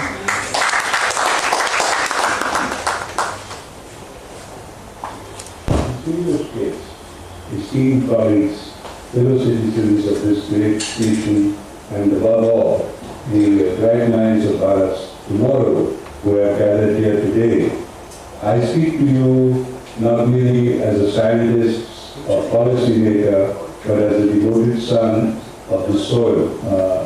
And today my heart swells with pride and purpose as I offer my reflections on one of the most outstanding works I have come across in recent times, Envisioning India, by Professor Sanjay DESHMUKH. This is not just a book, it is a manifesto, a magnum opus, a meticulously architected roadmap for a Viksit Bharat, a collective dream for a developed, empowered, inclusive and leading India realized within the centenary of our independence.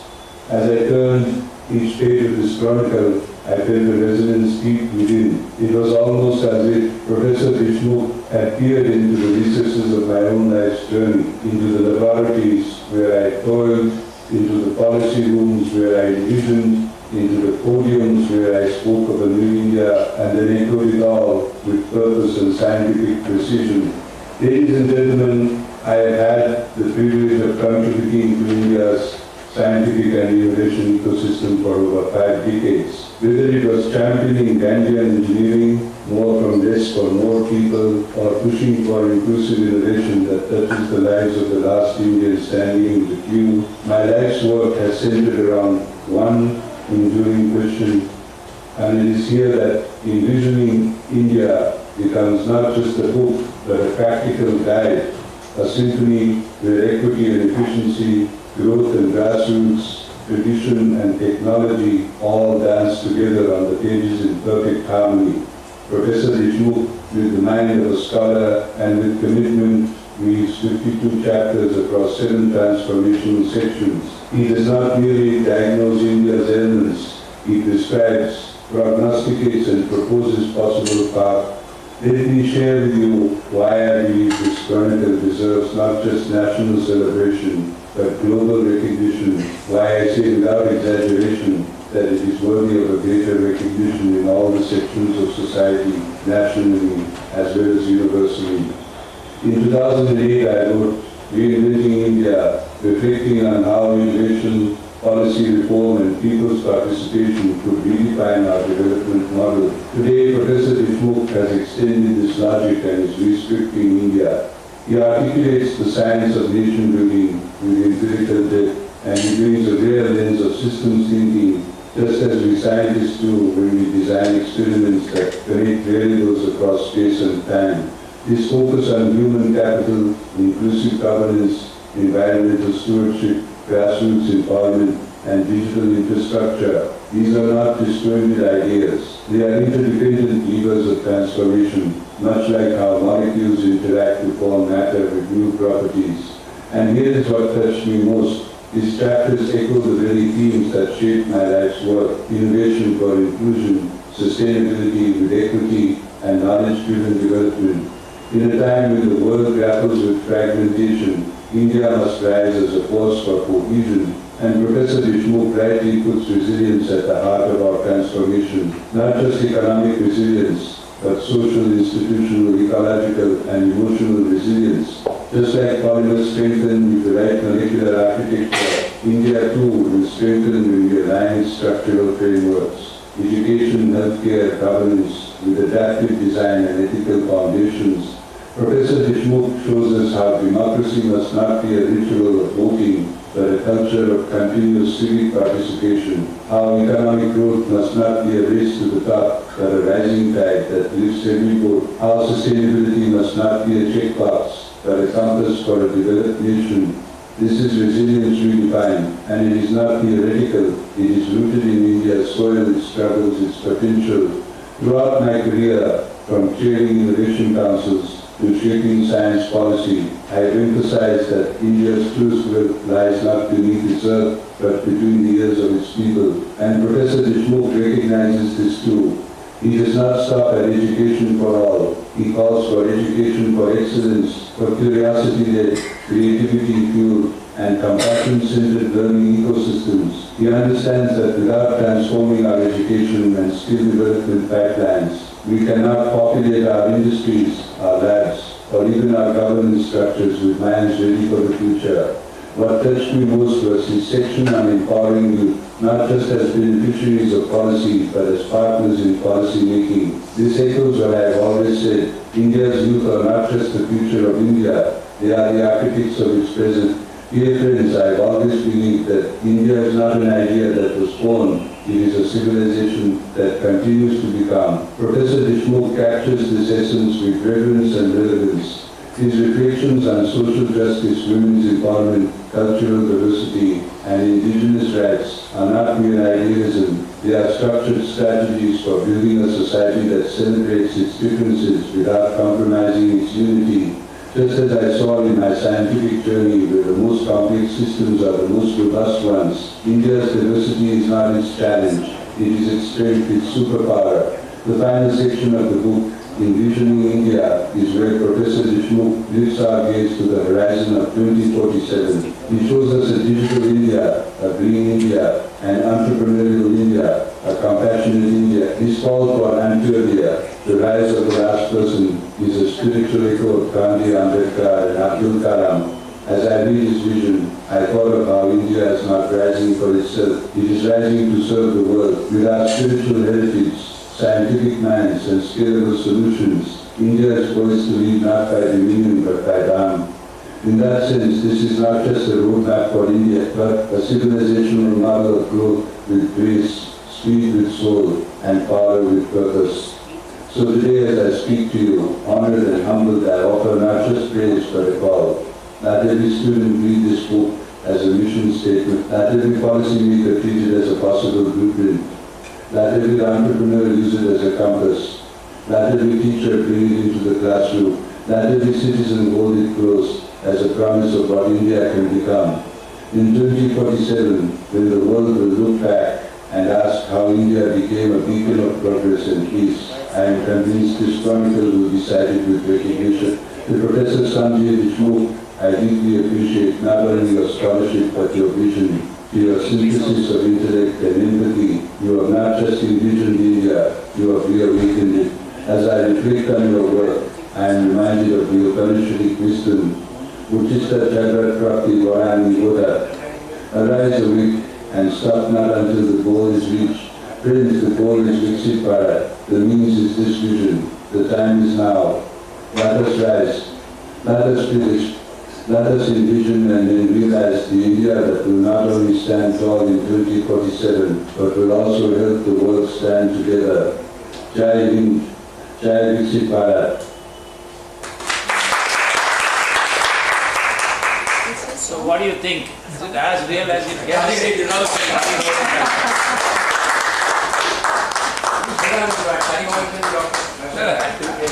Compliments to Professor Pura. Absolutely fantastic. So it forms a new paradigm in terms of presentations in absence. Yeah. Pronunciations are candy and all that type of language. We can always find some faults in it. We can always improve upon it. Yeah. But one thing is, in fact, this voice is much subdued as compared to Dr. Mashelkar when he usually gives a talk. And it actually represents his current state. So, not really the original Mashelkar, which is actually much more enthusiastic.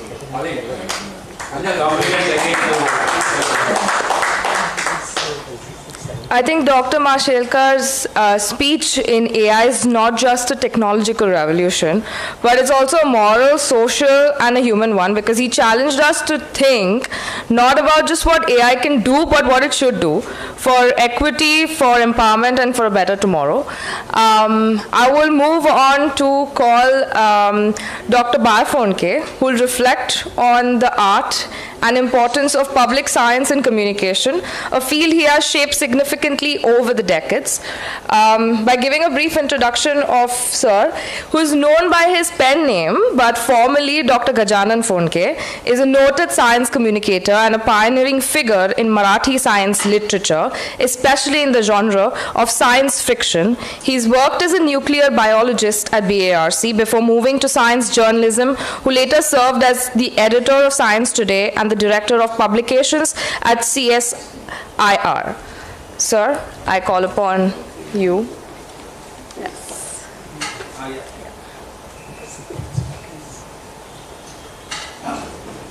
Friends, with the permission of the organizers and yourself, I beg to sit here and speak rather than go to the podium.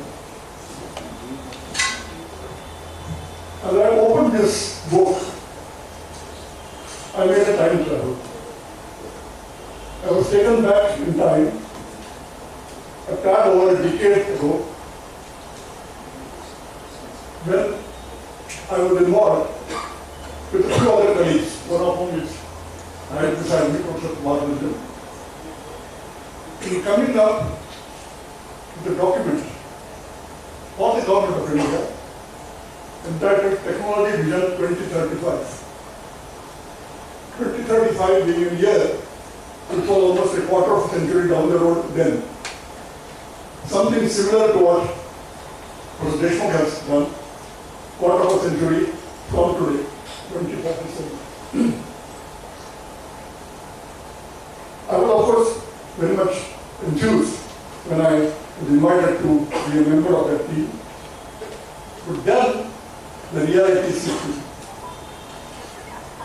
All of us realized that a daunting task we are undertaking. Still, we were able to do some justice and complete it, because we were a team. There were three of us who wrote the unit. Dr. Bhattachandran and Dr. Gautam Goswami made a lot of inputs, and the whole team of TIFAC, Technology Information Forecast Analysis Council of DSP, to help us with the background data. That Professor DESHMUKH has done it almost single-handedly is something I appreciate and I hope to do. It's not an easy task. Because vision is a very nebulous concept. It is something which one has to engage in with head in the cloud, but feet firmly on the ground. We have to close the gap in between. We have to state where we are very candidly, and that's what we have also done, and also where we would like to go, we would like to be. The two ends, and not just that, but how we are going to make that journey, to bridge that gap and reach the target or goal that we want to devise or we have devised. Having said that, as an educationist and a scientist, he has that perspective. There is one word which keeps appearing time and time in this book. That word is inclusive. It talks of inclusive growth, inclusive development, inclusive education, inclusive energy security, in fact, inclusive everything. And that's what it ought to be. Because Viksit Bharat or developed Bharat doesn't mean the physical infrastructure. It means taking the fruits of development. The last man was, he also enjoys. So Sharma talked about how even the weakest of weakest women today are able to have good clothes. That's development taken to the last stage, in the last moment. And that's what he has built upon time and again, be it, and in all sectors, be it education, be it defense, be it energy security, be it water availability, be it cultural emancipation, and last but not least, be it governance. That is very important. In approaching such a task, there is always one difficulty. Because not only the world is moving very fast today, the world was sedate in the 19th century, a little more fast in the 20th century, and now it's almost galloping. World order changing almost by the hour. And so is technological development. When we embark upon coming up with the technology vision 2035,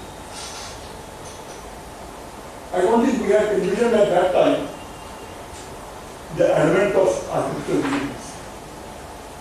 Or not at least to the extent that we see today. And we have seen a live demonstration right here.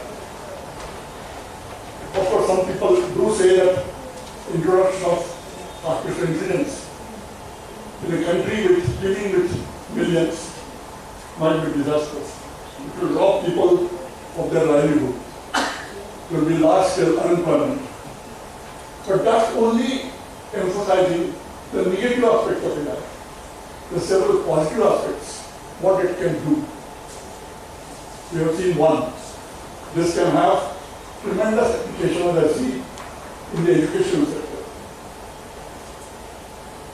Why should Professor Sharma's or Professor Navalkar's self-education benefit only a few in those apex institutions? Why not take it across the nation? We can do it today, as we have seen.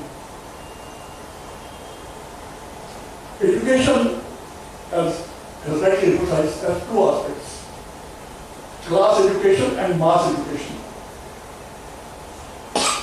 The rules that apply these are different. The requirements are different. Unfortunately, in our country, we have mixed up the two. We are trying to apply rules of mass education to class education and vice versa. That has to change, and he has given some thought to it by coming with solutions. With scientists, he has done a SWOT analysis, I would say, acknowledging the strengths that we have. One of which is the demographic dividend, which Madam referred to. Our country is a young country. A large percentage of our population is still under 35 and a productive. But we have to use that talent, we have to use that manpower in a very beneficial manner. And for that extent, we have to empower them. Developing skills. Skills needed for innovation, invention, and also to see that they feel a belonging to this country. A large number of people of my generation left the country, emigrated overseas for economic reasons, whatever the person is.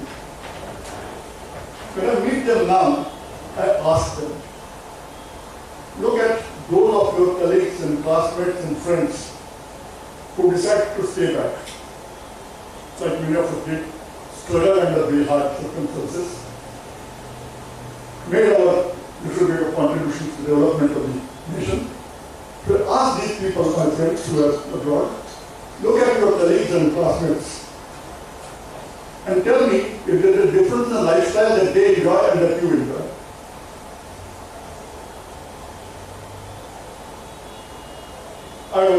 I faced a rather serious health condition 3 or 4 years ago. My daughter and son-in-law both are doctors, Indian doctors, senior doctors in Melbourne. So, Sharma has met them. I asked them, tell me, if I were to meet that kind of situation when I was with you, what different treatment would you have given me than the one that I received here and made me a good recovery, full recovery? And they couldn't answer that question. What I'm trying to emphasize is that we have the wherewithal, we have the potential to bring our country from that stage to this stage. I remember 1965, when I went to London for my PhD, we were still engaged in the first war with Pakistan. And that war had cost us a lot of money. And also we were beset at that time with food shortage. Not by about 5% of the total requirement. And yet, we didn't have money to buy that food. And we were going around all over the world, the begging bowl. We were made to hold our heads in shame we were there. So we were depicted as a lost case. Today, we are not only able to meet the food requirements of our people, but we are even exporting a good bit of them. How did this come about? This came about because our agricultural scientists did some research, made some adaptations. You were talking about coming up with crops in brine water. I don't know about brine water, but I will cite one example, personal experience.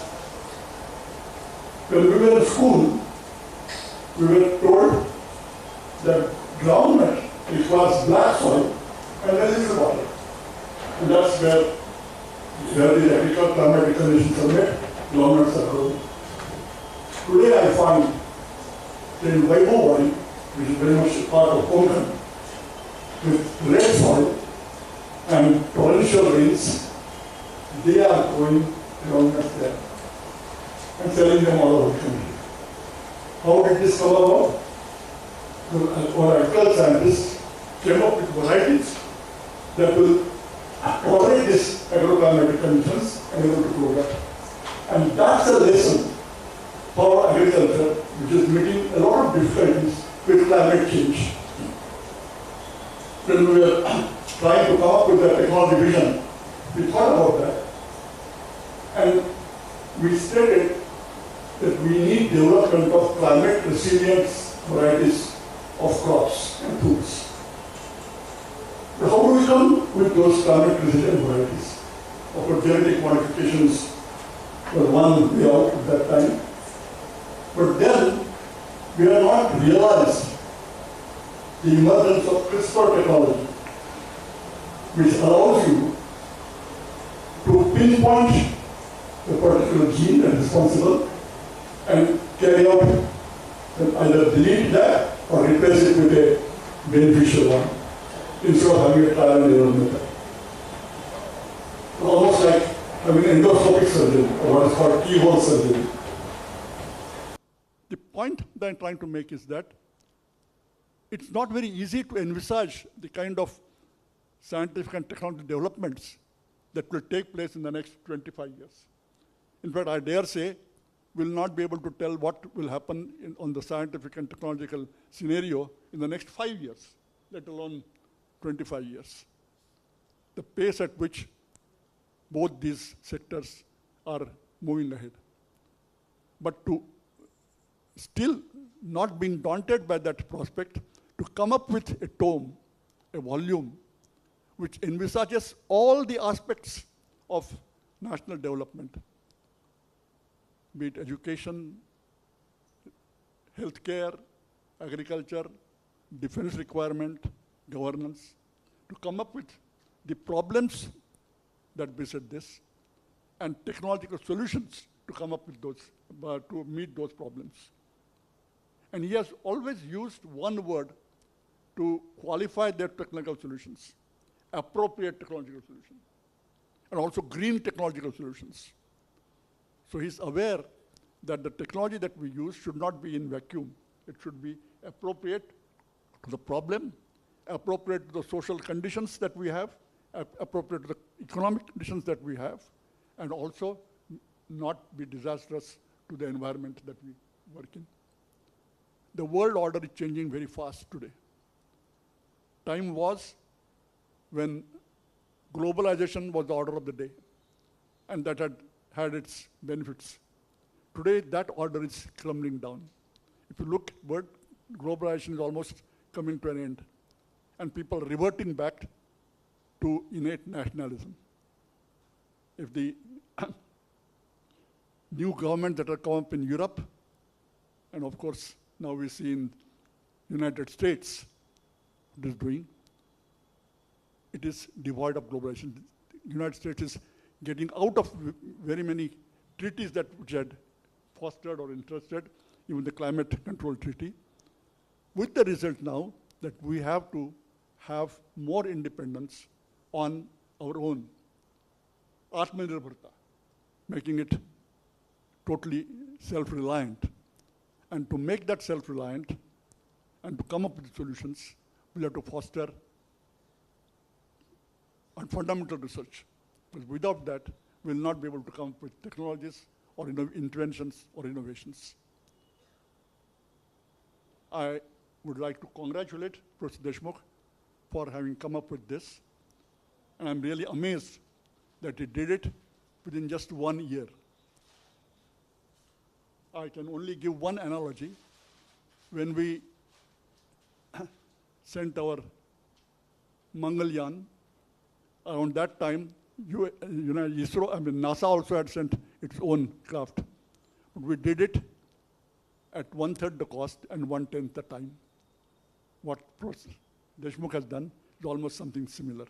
Let me congratulate him on my behalf and on behalf of you all, and wish him that he comes up with even better solutions to taking us to Vikasit Bharat. Thank you.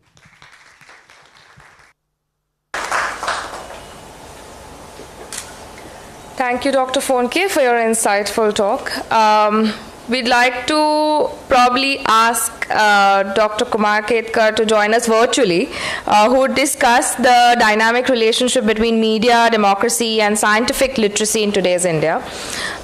A bit about him is that he's a veteran journalist, an author, a politician with a career spanning over 4 decades in the Indian media.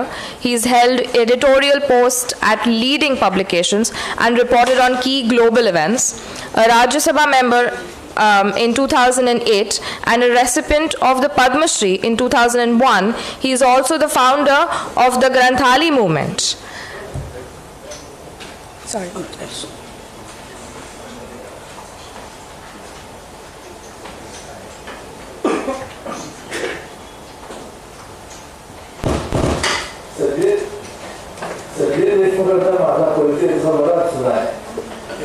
माझी भाची पद्मजा ही त्यांच्या शेजारी राहत असे. आता ती ऑस्ट्रेलियामध्ये आहे, पण ती सुद्धा त्यांच्या ऑस्ट्रेलियावरून इकडे आले की अगदी आवर्जून आठवण काढते आणि आपण भेटलं पाहिजे असं म्हणते. तिचा संदर्भ एवढ्यासाठी दिला की ती त्यांच्या घरातनं निघाली की संजय देशमुख युनिव्हर्सिटीत जाताना आमच्या घरी यायचे, कारण आम्ही स्टेशनच्या जवळ राहायचो. अनेक वेळेला ती संजय देशमुखांना आमच्या घरी घेऊन यायची आणि आमच्या गप्पा व्हायच्या. तेव्हाच माझ्या लक्षात आलं की हा माणूस जरी माझ्याशी गप्पा मारतोय, त्यावेळेला मी होतो महाराष्ट्र टाइम्सचा मुख्य संपादक. त्याच वेळेला माझ्या लक्षात यायचं की हा माणूस इतक्या विविध विषयावरती बोलतोय, दाखवतच नाही आहे की ह्याला केवढ्या विषयांचं ज्ञान आहे. कोणताही विषय निघाला की त्या विषयावरती त्यांचं काहीतरी ज्ञान असायचं. मत प्रदर्शित करायचे नाहीत, पण ज्ञान असायचं त्याच्याबद्दलचं. आणि मला त्यावेळेला आश्चर्य वाटायचं की इतक्या विविध विषयांच्या बद्दल त्यांचं एवढं ज्ञान कसं. त्यांना रसायनशास्त्र असो किंवा राजकारण असो, न्यायव्यवस्था असो किंवा भारताच्या समोरचे राष्ट्रीय सुरक्षेचे प्रश्न असो, अशा अनेक विषयांवरती त्यांना काहीतरी ज्ञान असायचं, माहिती असायची. त्या दृष्टिकोनातनं ते विचार करून पाहायचे. आणि ह्याचं मला खूप आश्चर्य व्हायचं. खूप वेळेला असं म्हणतात की विद्या विनयनं शोभते, हे आपण फार गुळगुळीत झालेलं हा सगळा वाक्प्रचार आहे. परंतु अलीकडे आत्ताच्या काळात जर आपण पाहिलं तर विद्या विनयनं अजिबात शोभत नाही अशा प्रकारची माणसं आपल्याला भेटतात की ज्यांच्याकडे विनय नावाची गोष्टच नसते आणि कित्येक वेळेला विद्या नावाचीही गोष्ट नसते, पण आविर्भाव मात्र आपण फार विद्वान आहोत असा असतो. अशी माणसं ज्यावेळेला भेटतात त्यावेळेला यांची विनयता, यांची नम्रता आणि एकूण त्यांचं ज्ञानाबद्दलचा असलेला दृष्टिकोन हा मला कायम थक्क करत आलेला आहे. आता उदाहरणार्थ जर त्यांचं सांगायचं झालं तर गंमत अशी आहे की अगदी जर खरं सांगायचं आता आपण खाजगीत बोलतोय असं म्हणूया, त्यांचा सत्कार आहे म्हणून. त्यांना ज्यावेळेला विद्यापीठाचं व्हाईस चान्सलर केलं त्याच वेळेला मी म्हटलं की हा मनुष्य या पदाला लायक नाही, कारण त्या पदावरती भोवती ज्या स्कॅन्डल्स आहेत, ज्या चर्चा आहेत, जे गोंधळ आहेत, त्या सगळ्या गोंधळामध्ये बसणारा हा माणूस नाही. हा खरोखरच खऱ्या अर्थाने विद्या विनयनं शोभते असा माणूस असल्यामुळे त्यांना इकडे व्हाईस चान्सलर नेमणं हे असंयुक्तिक आहे असं त्या दृष्टिकोनातलं मत होतं. तरी पण मला आनंद काय झाला की चला त्यानिमित्ताने एक अत्यंत सुसभ्य, सुशिक्षित, सुसंस्कृत आणि खऱ्या अर्थाने प्रकांड पंडित असा मनुष्य व्हाईस चान्सलर होतोय याचा मला आनंद झाला. पण त्याच वेळेला ही वस्तुस्थिती कशी असंयुक्तिक आहे हेही लक्षात आलं. आणि दुर्दैवाने माझं म्हणणं खरं ठरलं, त्यांना तिकडे राहता आलं नाही.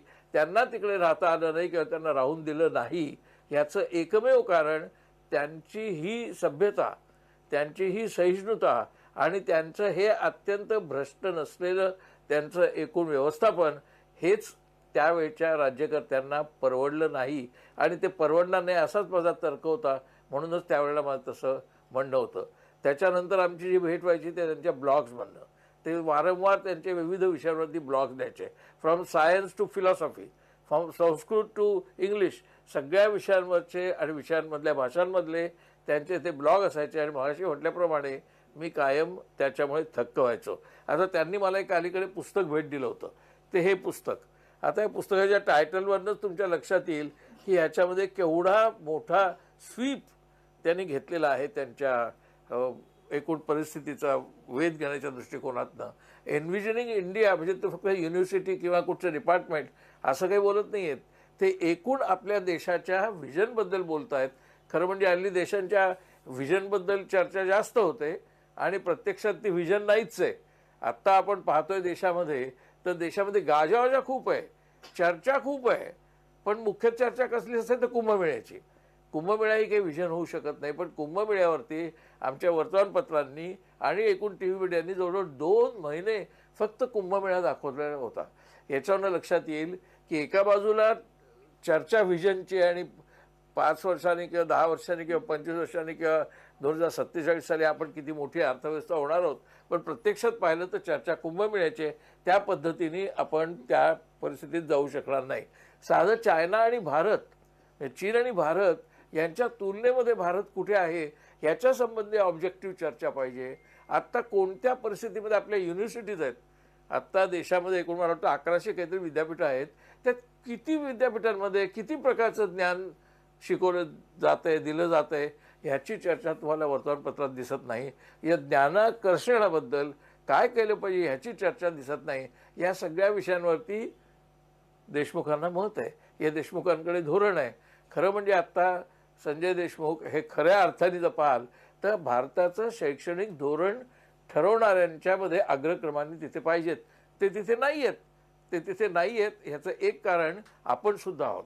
आपण सुद्धा आहोत म्हणजे मी म्हणतो की मराठी माणसं सुद्धा आहेत, कारण मराठी माणसाला सुद्धा एका मुद्द्यानंतर पाहिजे तेवढ्या पद्धतीने ठामपणे, आक्रमकपणे म्हणणार नाही मी, पण ठामपणे अशी भूमिका घेतली की आपल्या देशातले जे तथाकथित अमराठी नेते आहेत त्यांना तो ठामपणे आवडत नाही आणि अशी व्हिजन आपल्यापेक्षा एका वेगळ्या माणसाकडे आहे हेही त्यांना परवडत नाही. संजय देशमुख हे अशा प्रकारचे व्हिजनरी आहेत की त्यांचं मत ठाम आहे, पण ते ठामपणे मांडताना ते थोडेसे कचरतात असं मला वाटतं. कचरतात हा त्यांच्या सभ्यपणाचा भाग आहे, कचरतात हा त्यांच्या सुसंस्कृतपणाचा भाग आहे, हा त्यांच्या भेकटपणाचा भाग नाही आहे. आणि म्हणून मला असं वाटतं की संजय देशमुख यांना महाराष्ट्राने सुद्धा आणि देशाने सुद्धा त्या दृष्टिकोनातनं पूर्ण हल्लीच्या भाषेत शब्द वापरले जातं मोजलेलं नाही आहे, मापलेलं नाही आहे. संजय देशमुखांचं योग्य मापन तेव्हाच होईल ज्या वेळेला त्यांच्या या ज्ञानाला कुठच्या तरी पदाची आणि प्रतिष्ठेची जोड मिळेल. ती मिळावी अशी माझी अपेक्षा आहे, अशी माझी इच्छा आहे. त्या शुभेच्छा देऊन मी माझे निवेदन संपवतो. मला आज कार्यक्रमाला हजर राहणं आवडलं असतं, पण त्याच वेळेला मला पुण्याला एका कार्यक्रमाला जायचं आहे, त्यामुळे मला येता येत नाही आहे. माझ्या मनपूर्वक शुभेच्छा. धन्यवाद.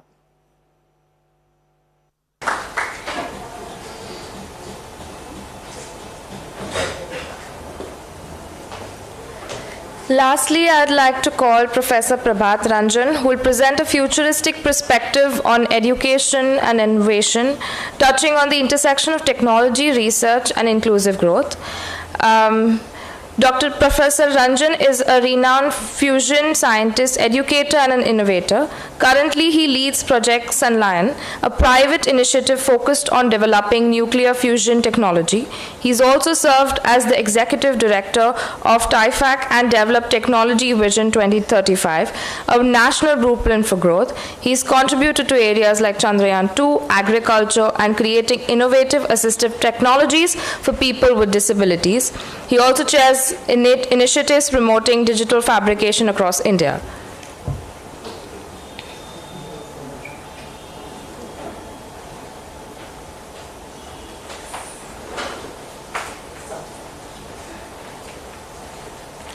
So good morning to all of you.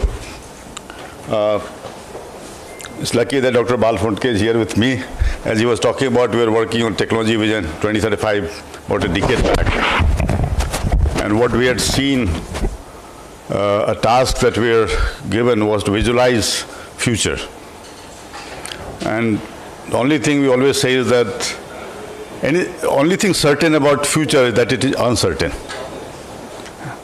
In 2015, I had organized a discussion on the TIFAX Foundation Day, February 10th, 2015, on future of brain, a race between mind and machine. I work on brain computers, that is interface, that's one of my areas of work. I'm not really from that field, I'm from nuclear fusion side. I wanted to show you what's going on right now, how I'm able to combine my natural brain, artificial brain together to do things I was never able to do. One example you saw was Dr. Mashelkar coming in. There was a comment about certain pronunciations getting wrong. I had only 24 hours of time in a very busy schedule. On Sunday I got the script, and by Monday I did it. Yesterday whole day I was in traffic, partly in Pune, partly in Mumbai. There was no time. Finally I finished sometime early morning today. First part was done, but I was trying to improve things. Also there was a problem that there was nothing else, no voice of Dr. Mashelkar, nothing was there. I had to get it from YouTube and no permission from him. So one of the good software that I could use needed his permission to use his voice. There was nothing. Okay, so I had to find all the bypasses, including YouTube doesn't give permission to download certain videos because of copyright issues. So giving all that, what we did was just and alone. There was nobody helping me. It was not that there was a team working. I was doing it alone. Now you see that how we are able to completely transform things without anything. Second thing, this is an example. I'll show you another example, but I'll wait for that. I was very poor in music. I studied in a Gurukul style school, age of 10. I used to get the lowest marks in the class. Okay. I never thought about it. I was butt of joke. I was never a painter, never a writer, never a speaker. Okay. Today, using AI, I can do all of that. I have become a singer without opening my mouth. I have created, I think, 78, 79 songs in the last 13, 14 months. Just like Dr. DESHMUKH was writing each chapter, in 1 week I've been creating one song every day along with the vocal part of it in my voice, the visuals, everything I've done, and all I do it alone.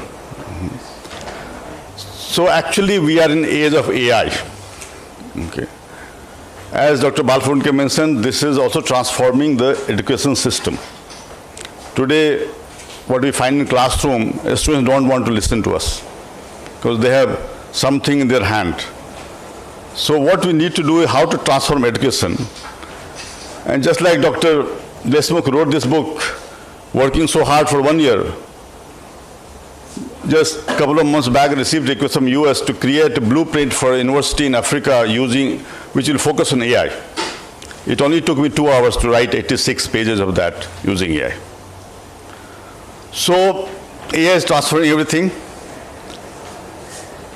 I wanted to share that something I have created which introduces Dr. Sanjay DESHMUKH in a very interesting way, which is also likely to be the way we are going to do things in classroom. But we don't give lectures. We do what we used to do earlier, Shastrarth, Vad Vivad. So you don't get out of sage on the stage. We become guide on the side. We are with the students. We are no longer giving sermons.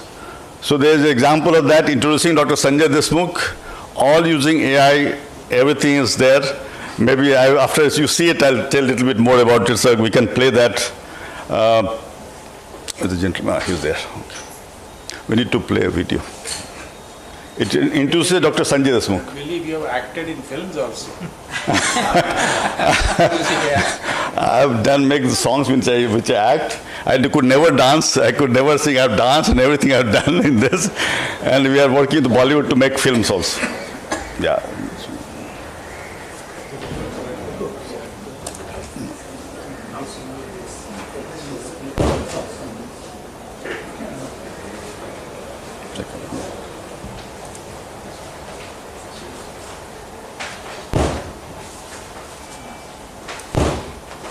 Really looked at their career and thought, wow, how did they manage to do all that? Yeah, like they've got their fingers in so many different pies, expertise all over the place. It makes you wonder how one person can even learn all that, let alone actually do it. Exactly, and that is what we are doing today, diving deep into the career of Professor Sanjay DESHMUKH.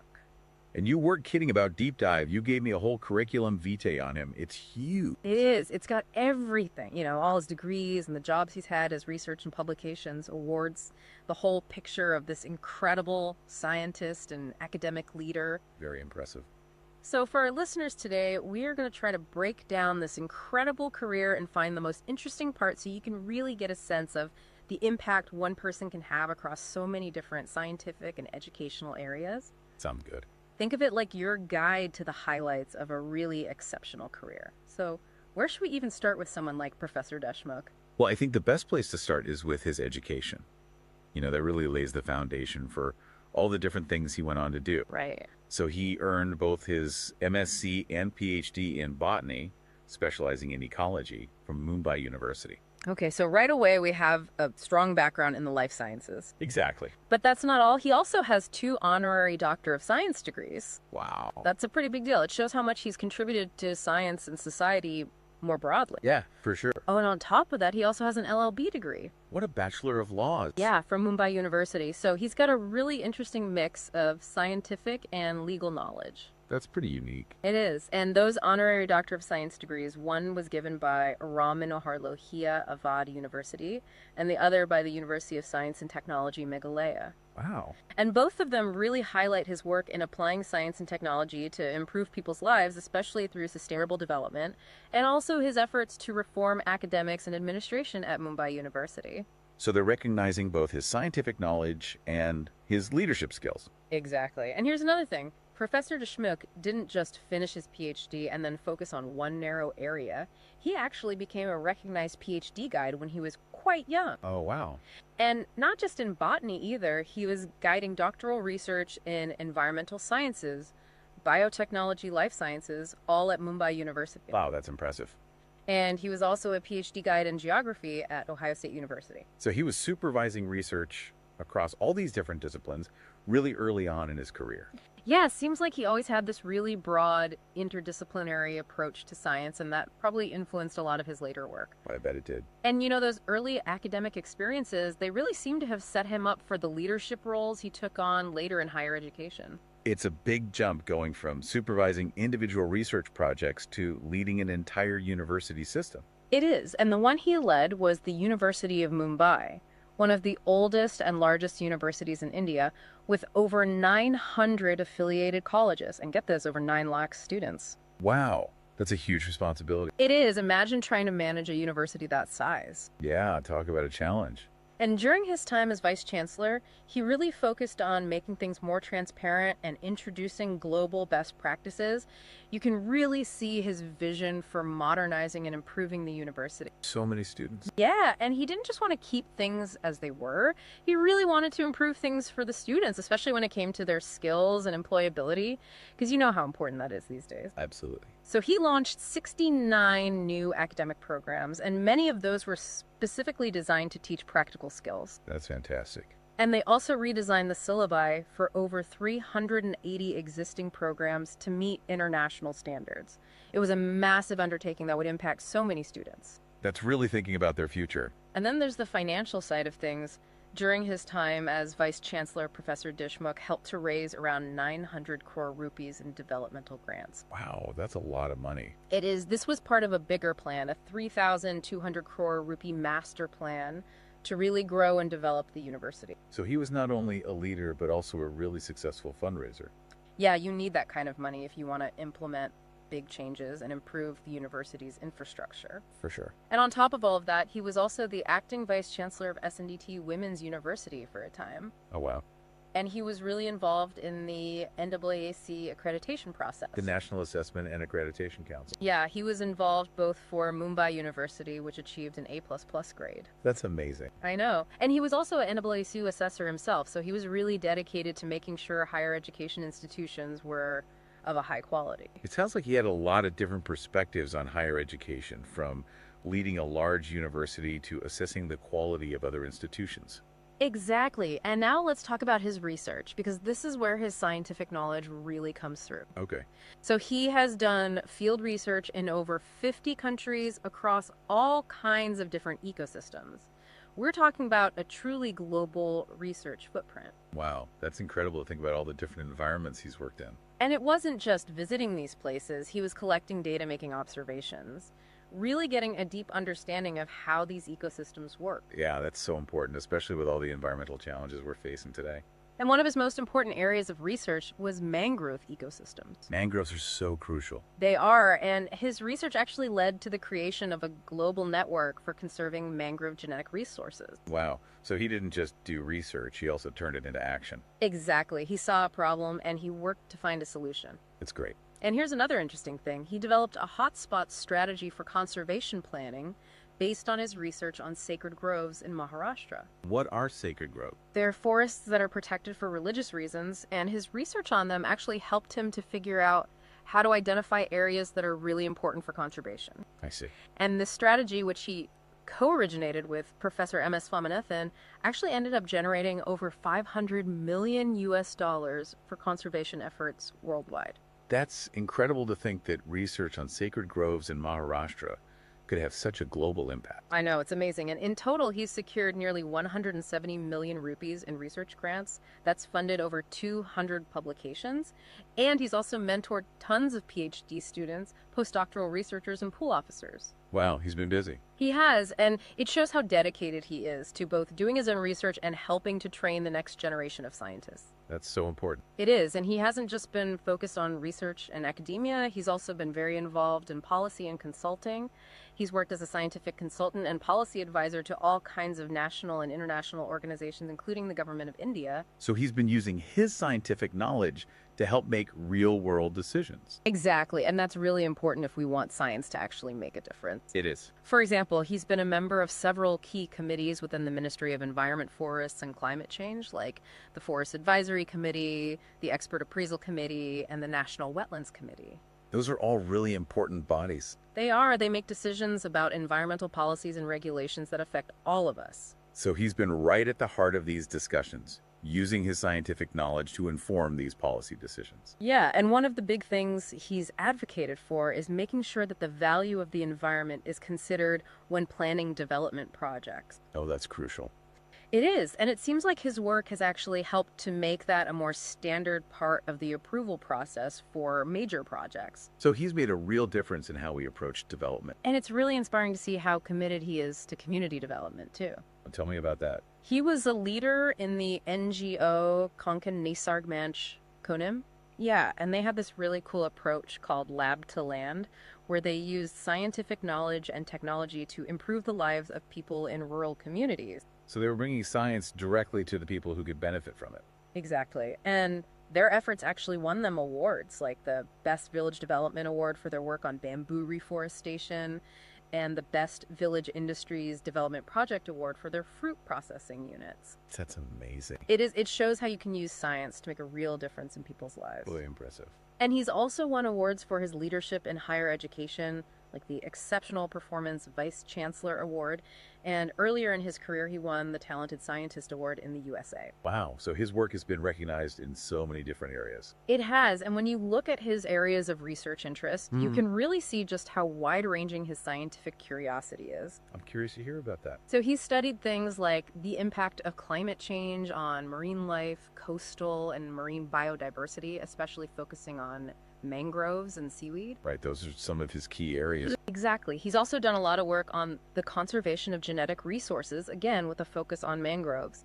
But then he also delves into human biology. Human biology? Yeah, he's done research on cancer genetics and the neurological responses we have to sleep disorders. So he goes from mangroves to the human brain. That's fascinating. It is. And he's also interested in things like natural resources management, sustainable agriculture, the development of bamboo resources, environmental impact assessments of big projects, and even institution building. Wow. Sounds like he sees connections between all these different areas. He does. And to give you an idea of just how global his research is, he's done fieldwork in over 50 countries. 50 countries. I know we're talking India, the U.S. Central and South America, a huge chunk of Africa, Europe, including places like airfields in Bulgaria, West Asia, East Asia, Central Asia, Southeast Asia, and even Australasia. He's been practically everywhere. He has, and that kind of experience gives you a really unique perspective on the environmental challenges that we face globally. And then there's his publications. He's published a total of 225 different things. 225? Yeah, it's not just articles in scientific journals either. We're talking books, monographs, reports, training manuals, policy documents, chapters in books from publishers like Springer. Wow, that's a lot of writing. It is. He's also given presentations at workshops, delivered important speeches, even contributed to budget speeches and perspective plans. So he's communicating his knowledge to all kinds of different audiences. He is, and importantly, he also holds a patent for an arsenic selective media. What's that? It's a way to detect arsenic in water, which is really important for public health. Right. So that's a really concrete example of his research actually leading to a practical application that can help people. That's fantastic. So as we wrap up this deep dive, what do you think are the key things for our listeners to take away from Professor DESHMUKH's career? Well, I think it's clear that he's incredibly dedicated to science, to higher education, and to sustainable development. And he's shown that through his leadership, his impactful research, and his work all over the world. Exactly. And this deep dive just gives you a little taste of what one person can achieve when they really set their mind to it. It's very inspiring. It is, and it makes you think about the connections between all these different fields that he's worked in, from marine biology to human genetics, from community development to global policy. Yeah, and it makes you wonder how these seemingly separate areas might actually be more interconnected than we think. And how that kind of interdisciplinary thinking could be applied to other problems. Exactly. It makes you think about how you approach your own work and how you view the world. Absolutely food for thought. Definitely.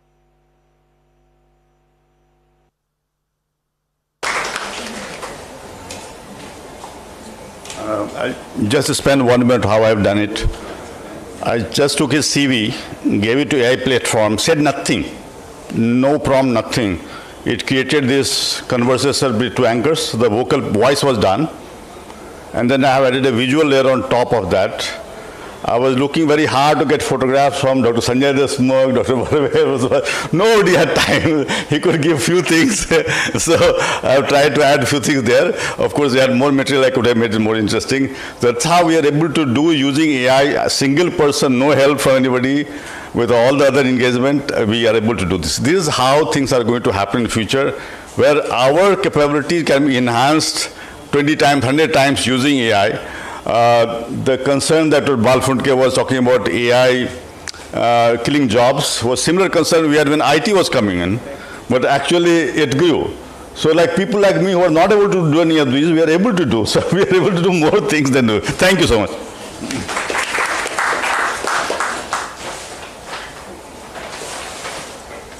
Thank you, Dr. Ranjan, for seamlessly fusing technology and storytelling through that captivating AI video.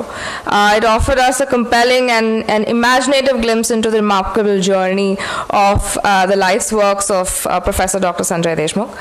It's been an inspiring series of talks by dignitaries on the dais, deeply insightful, and I'm certain each one of us have taken something valuable away. Thank you all for your thoughtful words.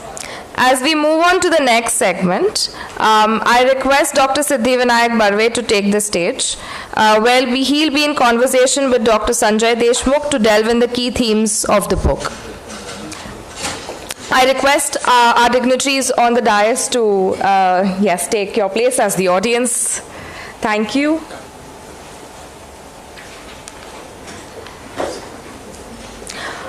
A brief introduction of Dr. Barve, who is the director of the Kerkar Educational Trust Scientific Research Center and has over 30 years of expertise across molecular biology, plant biotechnology, microbiology, and analytical sciences. Under his leadership, the center has advanced applied scientific research and innovation. In this conversation, he'll engage with Professor Deshmukh, offering critical reflections on the major themes explored in Envisioning India and facilitate an interactive exchange of ideas.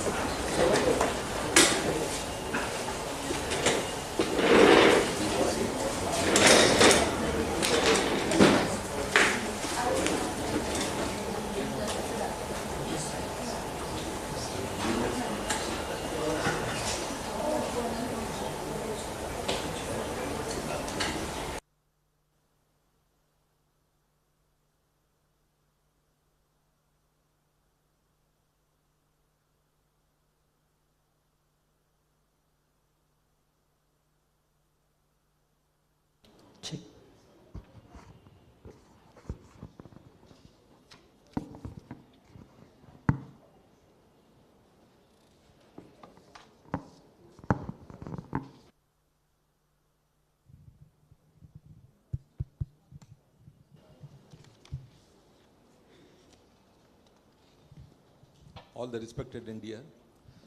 It is from virtual to real. So what we are waiting for, it is a grand day, the day which is very auspicious.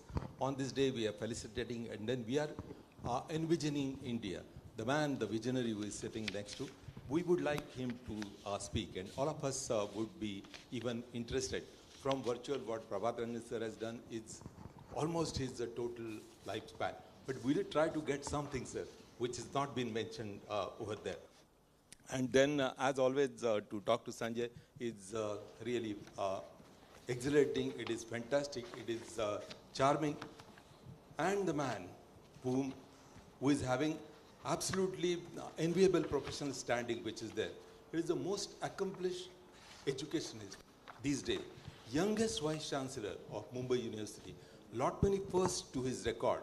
And those firsts, even the youngest Vice Chancellor, the youngest research guide, maximum research guide, the first best Vice Chancellor with the innovation, all these kind of things which go with outstanding accomplishment. And then another kind of thing which is there. He's a botanist. I'm also a botanist. So just quote Sant Tukaram, or maybe the saint, that Vriksha Bhare Lavati Phala Bhare. It is almost like a tree with multiple fruits. And those fruits are so potent, so vital, but he is absolutely humble. It is a perfection personified. He is the perfect of the perfection in the dressing, in addressing, and even into day-to-day life. This is what is about Sanjay Deshmukh, about the character, about the honesty, about the kind of truthness. That is what is told. It is in words of Jnaneshwara can be told. It is Agash Shuchitva Te Aise, जयापासी असे अंग मन जाते चंदनाचे. Wherever he goes, he sees the thing, he goes and he conquers.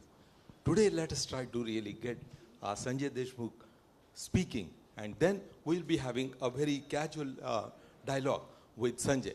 To begin with, it is he is the blue-eyed boy of M.S. Swaminathan, the harbinger of what we call it as the Green Revolution. It has really heralded new era. It's the first revolution in the country, and the man who really led to be given Bharat Ratna, posthumous although, but he was the one from Norman Borlaug's Green Revolution brought to reality. A generation like us are alive because of this. He's the one, Sanjay is one who has really his ideology based on the cornerstone of M.S. Swaminathan. We would like to listen from him that how were those days and how you were attracted, how you went with M.S. Swaminathan, and in a little bit what he taught you. Thank you very much, and at the outset I would like to thank Institute of Chemical Technology, the National Science Museum, and also the National Center for Science Communicators for this August event in honor of my little bit of service that I have been able to do throughout my life to my field in which I have been involved.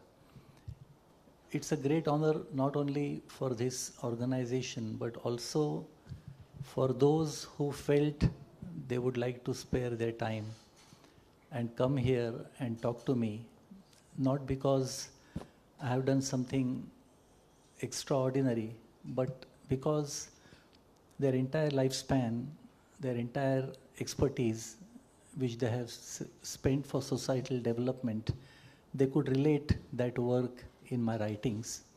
And that is how they have all been here. They spoke about their own expert opinion about their own field and its impact over more than 4 to 5 decades. And the writings of mine, how they could envision the role that they have played for the nation to some extent, to a little extent, that I have been able to attempt. And therefore I am humbled by the expression of thoughts which all the dignitaries have expressed about my work, and I am truly grateful to them. On the day of Makar Sankranta, when normally the sun changes its movement and it enters Makara Rashi, and that is where the growth or the change in the world scenario takes place. On the same day, I met Dr. M.S. Swaminathan, and he visited the area where I was doing my research at Vikroli, which is a 4,000 acres of mangrove land managed and owned by Sunabai Piroj Shah Godrej Foundation. And there I was doing my PhD work, where the collection of different species of mangroves from different parts of Maharashtra and adjoining states, developing a nursery and also establishing guidelines for the restoration of barren areas which were created due to wrong management practices were happening. And that is when he saw that work and told me, Sanjay, what you are doing is genetic resources conservation. And this is something which will be very important in the near future, particularly because mangroves are only those little species or less number of species who possess those genes which are not only salt tolerant, but they can also withstand seawater intrusion. And therefore, when we are talking about sea level rise due to global warming, these are the only species which would provide you the solution for developing transgenic plants if you are able to identify these salt tolerant genes or the genes which are responsible for seawater intrusion. And he invited me to join his organization, which he had just established in 1988. And 2 years after that, I joined him soon after submission of my thesis.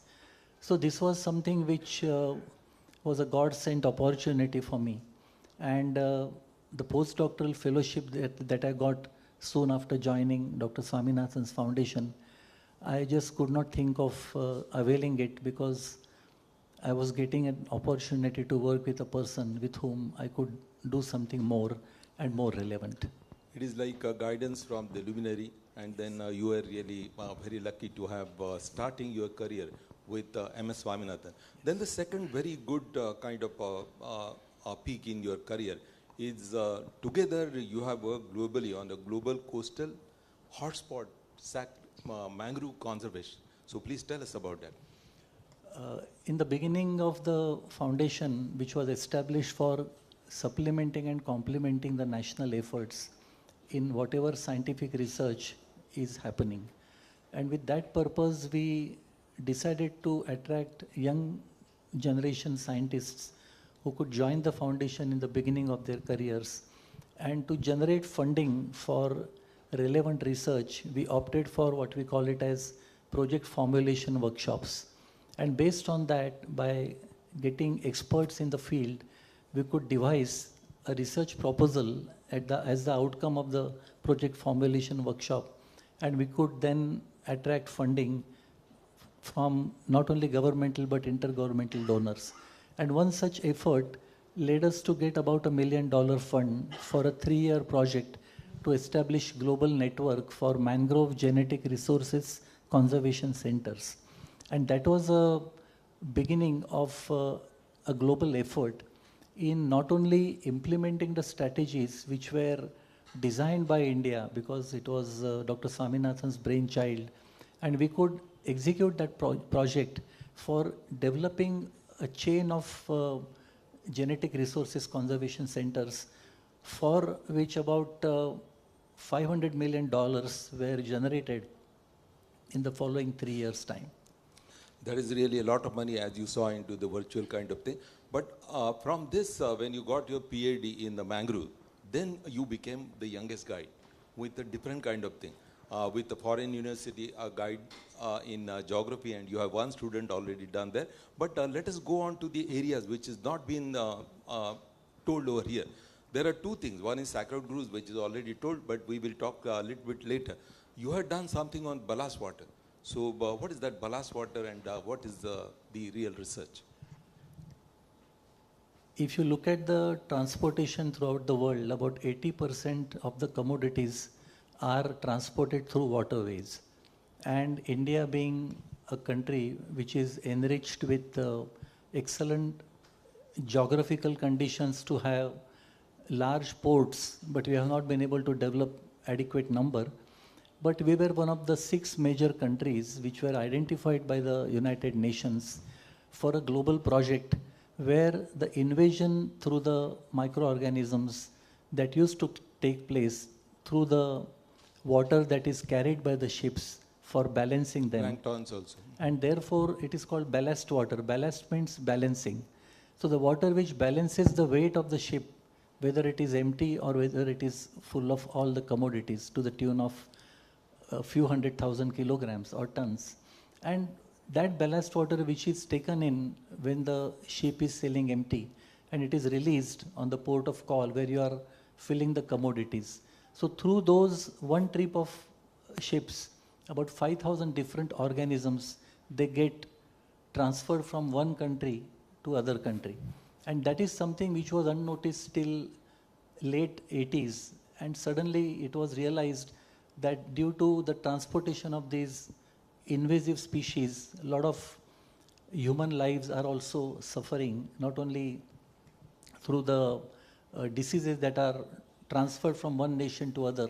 And this was without any regulatory authorities' observation, where there could be some kind of limitation on how do we really take the ballast water, what should be the guidelines for checking it before it is released in the port of call. And that was something which was the first time in the world where these 6 nations, they were able to implement this project. And I was part of the Indian part of this project, where we were able to define the guidelines for International Maritime Organization. This was the first experiment throughout the world, and a coordinated effort was initiated through this intergovernmental project. Absolutely fantastic. So the balancing of life starts with the ballast water And then it might even change the biodiversity here and there because the microorganisms get transported. Another area, sir, which is not being covered in the virtual kind of thing, here there's Sanjay's, let me even first tell that he's the only scientist in the country who is working on the ballast water.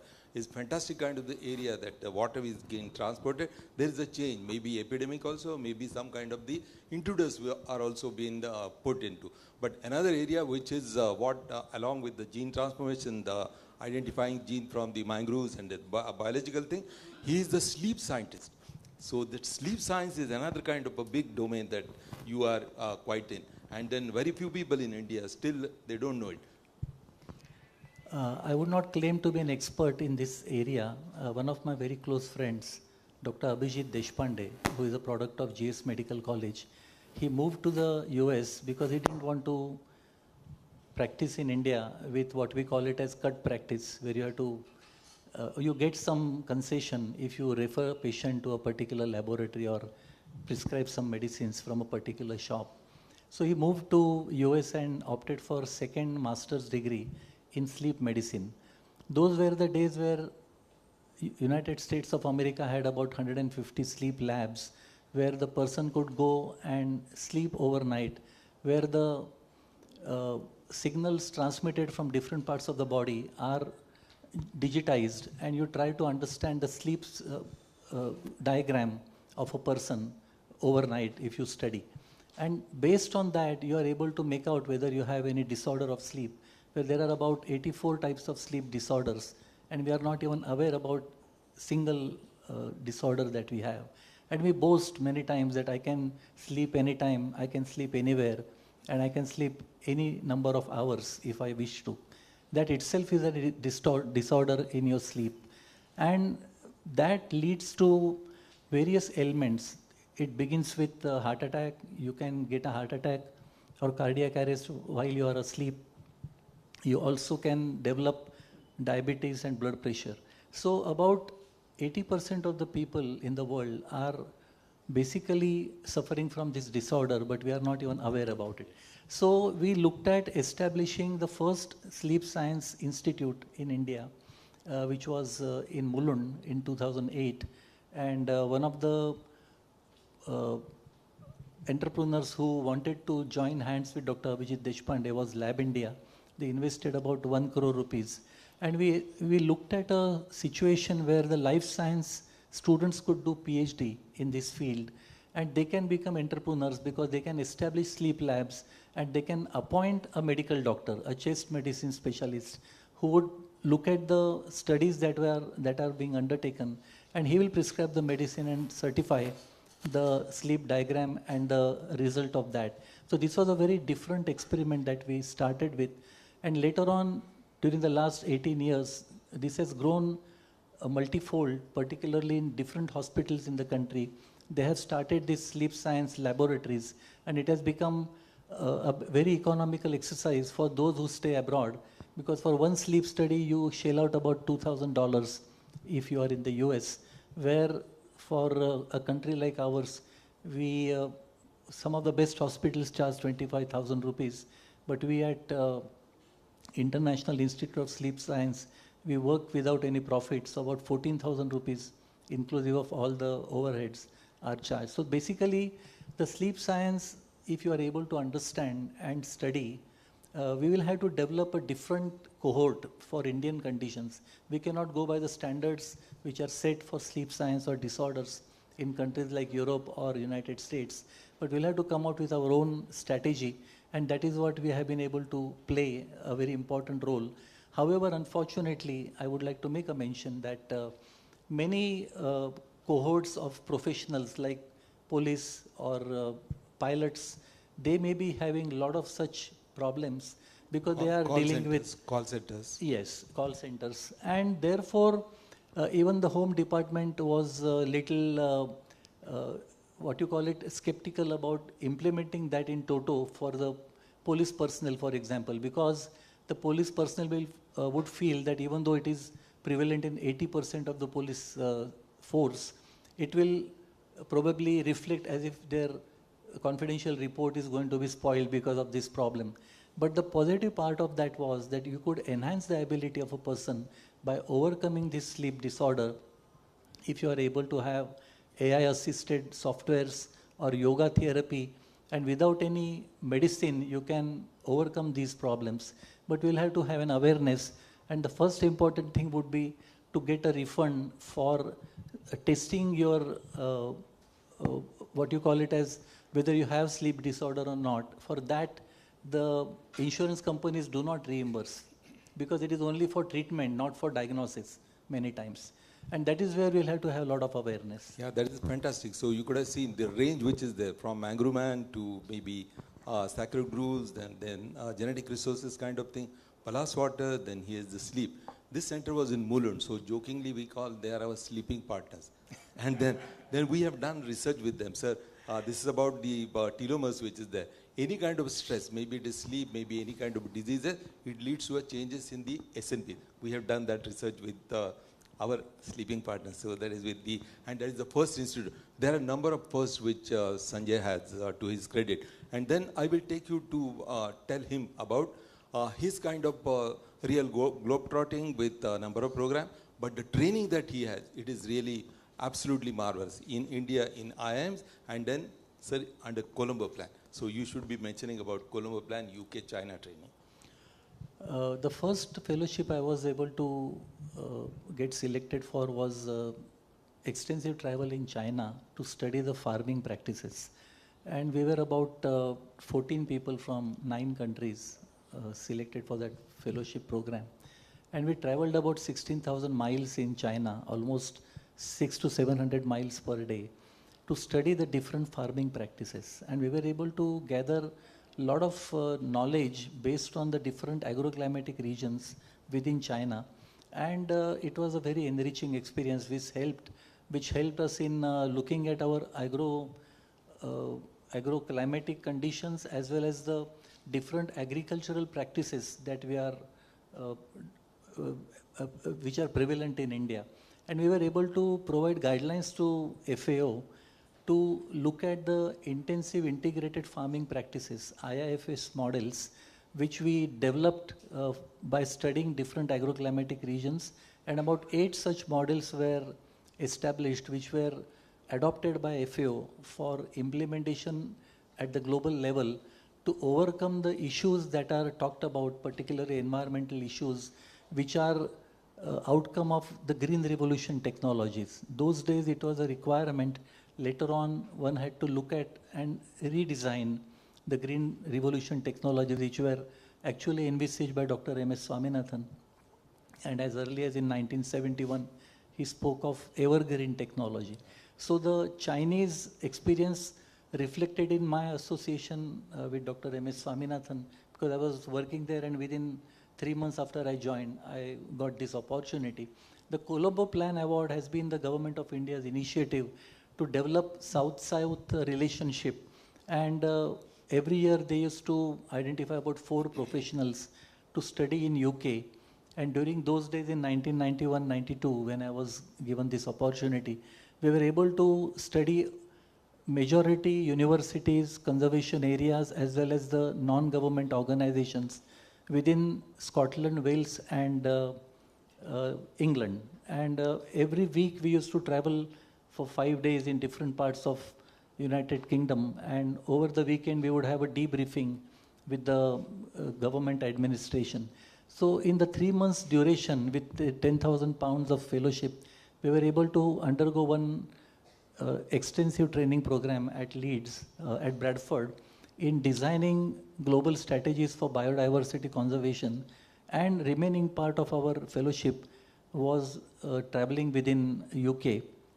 And that was one of the very important experiences that we have had, because after getting back, we were able to design a global project which was funded by UNDP, and it was 1.5 million, where we established the concepts of biodiversity conservation with people's participation. And that is where the work which I did later on sacred groves, which helped us to get funding from World Bank. And Maharashtra became the first state in the world where we could report physically verified 3,800 sacred groves, which was a record for any part of the world. That's absolutely great. And then you were a lead fellow, and then you were going globe-trotting as jokingly we say, environmental tourist into a different kind of the environmental, including Paris Agreement. Maybe he would be one day in Brazil, one day in Italy, other day in Southeast Asia. But that was what, just as a reminder that we were felicitated on the same day when he was going to England and I was going to Brazil. Nothing to say that I was going to Brazil, but we were celebrated. Madam is there in Dunwala College. We were given a blessing and felicitation of good teacher. So here, as you have seen, the graph is absolutely wide. The spectrum is absolutely wide. And then he attracts so many fellowships. I would just go through what fellowships Sanjay Deshmukh has. It is Mangrove Society of India, then National Environmental Society, then International Society for Science and Technology, Lead India Leadership Fellow in Environment and Development, then Fellow Society and Biosciences, Board of Advisory Members in number of universities which is there, and there are many more to come. So this is what the kind of the expertise and the knowledge and then the competence that he has earned. Out of that, he got a number of nominations in number of the governmental, non-governmental. You see him moving almost very other next day to next destination to really do some kind of the project. Sir, about your nominations by government and then your lead project that we have done. The leadership in environment and development came out of the fact that in 1992, when we had the United Nations Conference on Environment and Development, the Rockefeller Foundation set aside about $20 million to establish an organization called Leadership in Environment and Development. And you would identify young professionals up to the age of 40, and they would be trained in different sessions over the period of 2 years. And each cohort from each country will have exposure to 2 in-house training modules, 2 national level training modules, 1 regional training module where within your own continent you will train for 10 days, and 1 will be the international training module where all the cohorts from different countries would come together and they would graduate as lead fellows. And we were 11th batch lead fellows, which were basically an outcome of different country level organizations of lead which were established as NGOs, and they collectively started training leaders for the future. And this program brought out a lot of dividends because wherever you go over the period of last 23 years, you will find some lead fellow or the other where you send a message on your Facebook or Instagram that you are visiting a particular country. Invariably, some lead fellow would notice that and he would be there in that country to receive you, even to say hello to you at the airport. And not only that, but many lead fellows out of this exercise, they have become not only people's representatives, but high-level policy makers, statesmen, and even prime ministers of few countries like Ireland and also the Deputy Prime Minister of United Kingdom. So this is the outcome of that seed which was sown in 1992 by Rockefeller Foundation. But now each country, about 30 countries, have their own lead organizations which are country-based organizations. Absolutely great. So out of gathering so much of the experience, naturally he has accumulated that expertise, and that vision is now catapulting in terms of this seminal book on Envisioning India. While he penned down this book, this is what all the visionaries have already unfolded. It is a blueprint. It is what we call it as practical guide. It is what is called as advisory for the government, what to do. And then the sweep what is there, including virtually touching every domain of human activity. Sir, while you are penning down, what was the idea and then how it is conceptualized and how it came into being? Actually, if you look at the acknowledgement part of my book, I have not been able to name each and everybody, but I have named the groups of professionals with whom I have been interacting for more than 3.5 decades. That is 5 pages. But I did not name anybody, but the representatives of that cohort, for example, IAS officers or conservationists or lawyers. So similar such different strata of people whom I came across, I was able to gather not only knowledge but wisdom as to how do you really look at improving your GDP by way of looking at the upliftment of the grassroots person. So how can you reach the unreached section of society? That is what was the motto of Dr. Swaminathan's foundation. It was called pro-poor, pro-nature and pro-women. So with that philosophy which was imbibed as I was the second employee of the Swaminathan Foundation, I was driven by that philosophy and it continued in my association with the organizations. I had a very unique opportunity to work with NGOs for 15 years. When with a master's first class degree in botany, I would have easily got into any senior college because the requirement for lecturership was not even MPhil, but first class MSc. And I chose to go by the different path of working with people for almost 15 years. And a time came when people used to ask me, you don't have a normal job where you get a salary on 1st of every month. And that is when I was fortunate to get into university. But coming back to your question, looking at all these experiences where we traveled extensively during my PhD times and the journey which I have undertaken so far, I thought 2024 would be the year when I should be able to come out with something where if you're talking about Vikasit Bharat, because the last 11 years, the government's policies and vision for providing leadership to the world is getting transferred or executed. But when we talk about Vikasit Bharat, we don't want to look at how would you like to achieve it, but who would you like to be at that particular year. And that is where I felt that I can come out with a conceptual model where I give the evidences of the past, particularly last 15 years, and look at every segment of society as it was mentioned by our eminent speakers, that I have touched every segment of society. And that is also because I have had the opportunity to interact and work with many such professionals coming from these segments. And therefore, this particular idea was in my mind for the last decade or so, particularly during the last 10 years of journey of our nation. And it got culminated into this particular outcome because during the last 10 years I was able to enhance my reading and writing abilities, and I was able to write regularly, and probably that gave me an opportunity to put things together and come out with this book where I'm talking about what needs to be done by every segment of society and the government in particular during the next 5 years. So the roadmap after 2029, what it should be, is something that you have to do between 24 and 29. That is what this book talks about. That is very good, the painting down the thing which is conceptualized and how it got precipitated. On the contrary, it is spontaneous overflow of emotions like the poetry that has started coming. It is put into this book. But according to you, what are the real challenges currently? Maybe 21 years later, we would be in the 2047, 100 years. It is 75th year of a constitution, 75th year just 3 years back. And then the Vision 2035 architects are sitting in front. So what are the real challenges? The real challenge ahead of us is, of course, population pressure, because the way in which we are multiplying, there will be a limit even to the stabilization of the world population, and it may stabilize at about 13 billion towards the end of this century. But we would have definitely multiplied and we would have reached, now we are 7 billion. So we would have probably added 1.5 billion in next 20 years time. So to overcome these issues which are directly affecting our GDP and putting a lot of pressure on our natural resources utilization.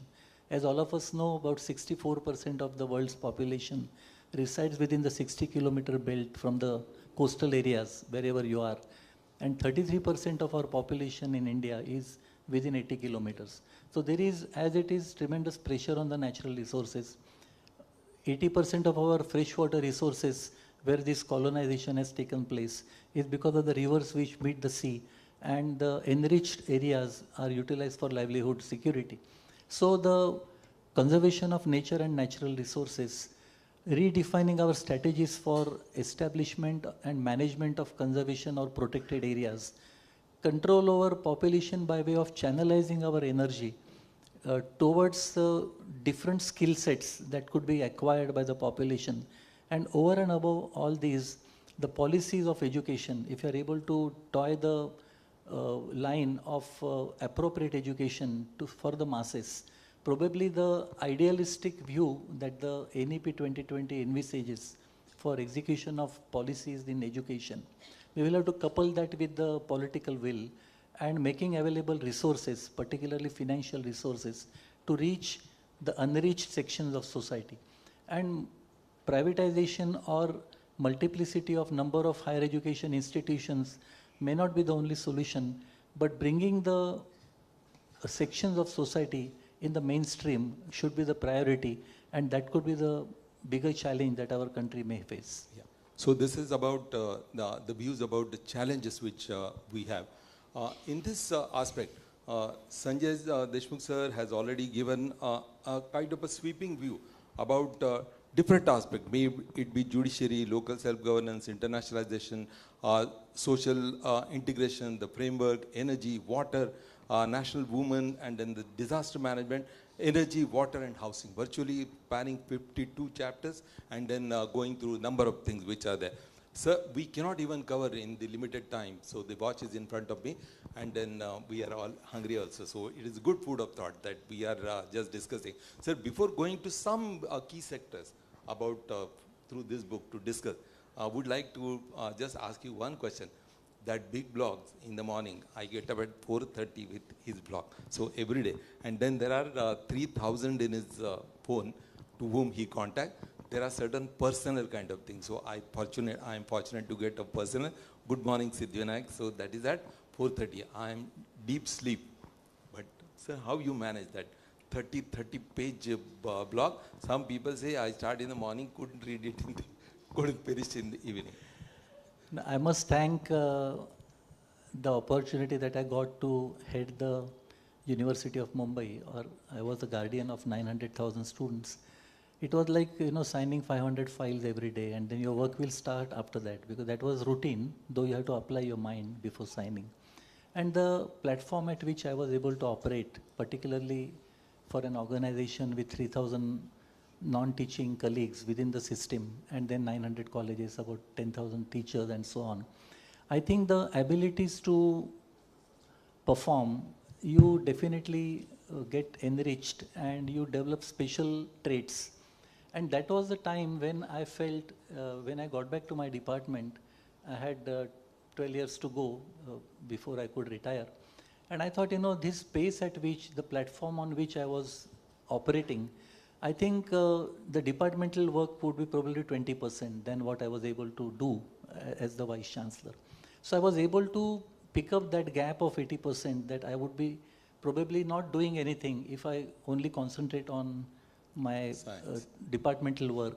So I started reading, I started writing, and I did a lot of reference work during the last 10 years. So the culmination of that is reflected into the extract that I take from those referred material and then put them into a blog, which is about 1,500 words.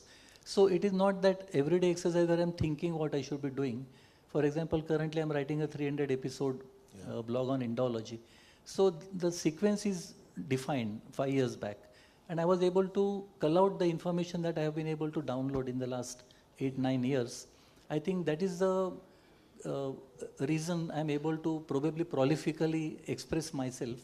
And the exposure as a Vice Chancellor, I think that has given me enormous confidence of expanding the scope of my ability. Absolutely. Jokes apart, but I have archived all his blog.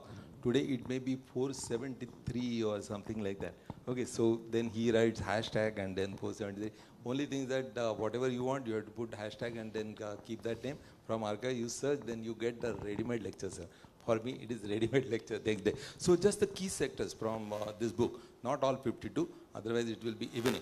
But the agriculture, which is very close to Swaminathan, and then even the Antyodaya that Madam was telling, reaching to the last person, having a food security. What are the kind of recommendations and what we should be doing? Sir has already mentioned, without innovation, we cannot proceed. So what do you feel and what do you have to tell about agriculture? The Niti Aayog and the various ministries that deal with agriculture, there are many ministries, 5 to 6 different ministries which have direct bearing on agriculture sector.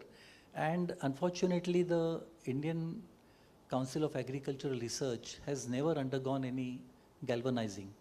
And today the situation is that a university like Mumbai, about 500,000 students come out as graduates, and out of that about at least 100,000 students are about their postgraduates. Whereas, as it was mentioned by August speakers, that about 60% of our population depends directly or indirectly on agriculture, and our contribution to GDP is hardly 12%. So what is the problem? Where are we lacking? The problem is that the budget that is allocated to ICAR, which has got 28, 29 institutions and all the agriculture universities, which are not more than 75 as compared to 1200 universities in non-agriculture sector. So 60% population which is dependent on agriculture, we have only 75 universities or institutions which are giving degrees in agriculture. And not more than 75,000 students pass out at postgraduate level in agriculture. This is the state of affairs of our understanding of providing more importance to agriculture. Unfortunately, ICAR budgets which are allocated, 98% of the budget of ICAR is used only for salaries of its staff. So if you get only 2% of the budget for defining the future of agriculture, I think we have to really go back to our basics and do something differently. So we were in a position to provide a white paper, a document to the PMO last January, and they have started an exercise of galvanizing ICAR in a different manner, and a committee has been set up. So what I'm trying to say is that a teacher like me or an experienced person who has got a grassroots level understanding is able to contribute for looking at India's future agriculture. And I personally feel that the seeds which were sown by the Green Revolution technologies, they have been evolved to the Evergreen Revolution, where Dr. Swaminathan advocated the concept of blending the traditional technology with modern innovative ways, so that you can have both the tradition as well as the advanced technology. So organic is not a what you call it is a word which has to be only appreciated, but it has to be coupled with technology intervention. I was to ask you about organic, but you had told you it is what we call it as just cosmetic kind of word. But practicality will be a big problem, that you said it. Right. But what could be the real innovations that you want to be having in agriculture? Well, I think we'll have to look at innovation by starting agricultural startups, looking at the traditional knowledge that is prevalent even today, because we have got 163 agroclimatic regions within our own country. And for each region, there are different traditional practices of different crops, cropping patterns, and integrated nature of farming practices. Yeah. So if you are able to build on that, I think we have an opportunity to look at contributing to the 5 trillion economy that we are talking about by 2030. I think 2.5 trillion can come only from agriculture. If we are able to really look at strategically, how do we really reorganize our approach towards agriculture? Absolutely, that is really great. It is entrepreneurial, even the value added can be even a big kind of a resource for the future agri-based industry. That is what India can really think about. Environmental little bit we skip, because you have already talked about the mangrove and the coastal kind of hotspot and every other thing, including the ballast water. If at all, I don't ask you about the education sector, which is the key, and then you are the master in that. About the NEP, the unfolding which is there, the flexibility and every other kind of aspect, I want to get it from you. I think NEP 2020 has happened to our country at the right time, and where we are trying to align the interdisciplinary ethos with what we call it in Sanskrit as Jnana Yajna. Yeah. If you are able to really execute this philosophy into reality, then we have a good future. Otherwise, the privatization, the lack of human resources within agriculture, budgetary allocations, and infrastructure facilities, these are some of the aspects which are pulling us back from really achieving or executing NEP 2020 in toto. And therefore, I think we will be able to achieve what you call it as equitable resource sharing and sustainable livelihoods through education, if we are able to toy with the idea of interdisciplinary learning, which is the basic concept of NEP, and if you are able to have inclusive growth of different strata of society by providing some incentive to those who are going for private institutions where fees cannot be affordable. So we'll have to really have inclusive growth involving the different sections. So here when we talk about NEP, there is a lot much debate and then talk about skill gap, which is there on one side. And there is on other side, innovation, startup and entrepreneurship. So what are the views and how we can combat these aspects? I think we will have to go for decentralized incubation with respect to what we are talking about reforms. And even the patents will have to be looked upon in a different perspective, because filing a patent is nothing to do with actually getting a patent and getting IPR out of it or getting benefits financially by really coming out with a technology.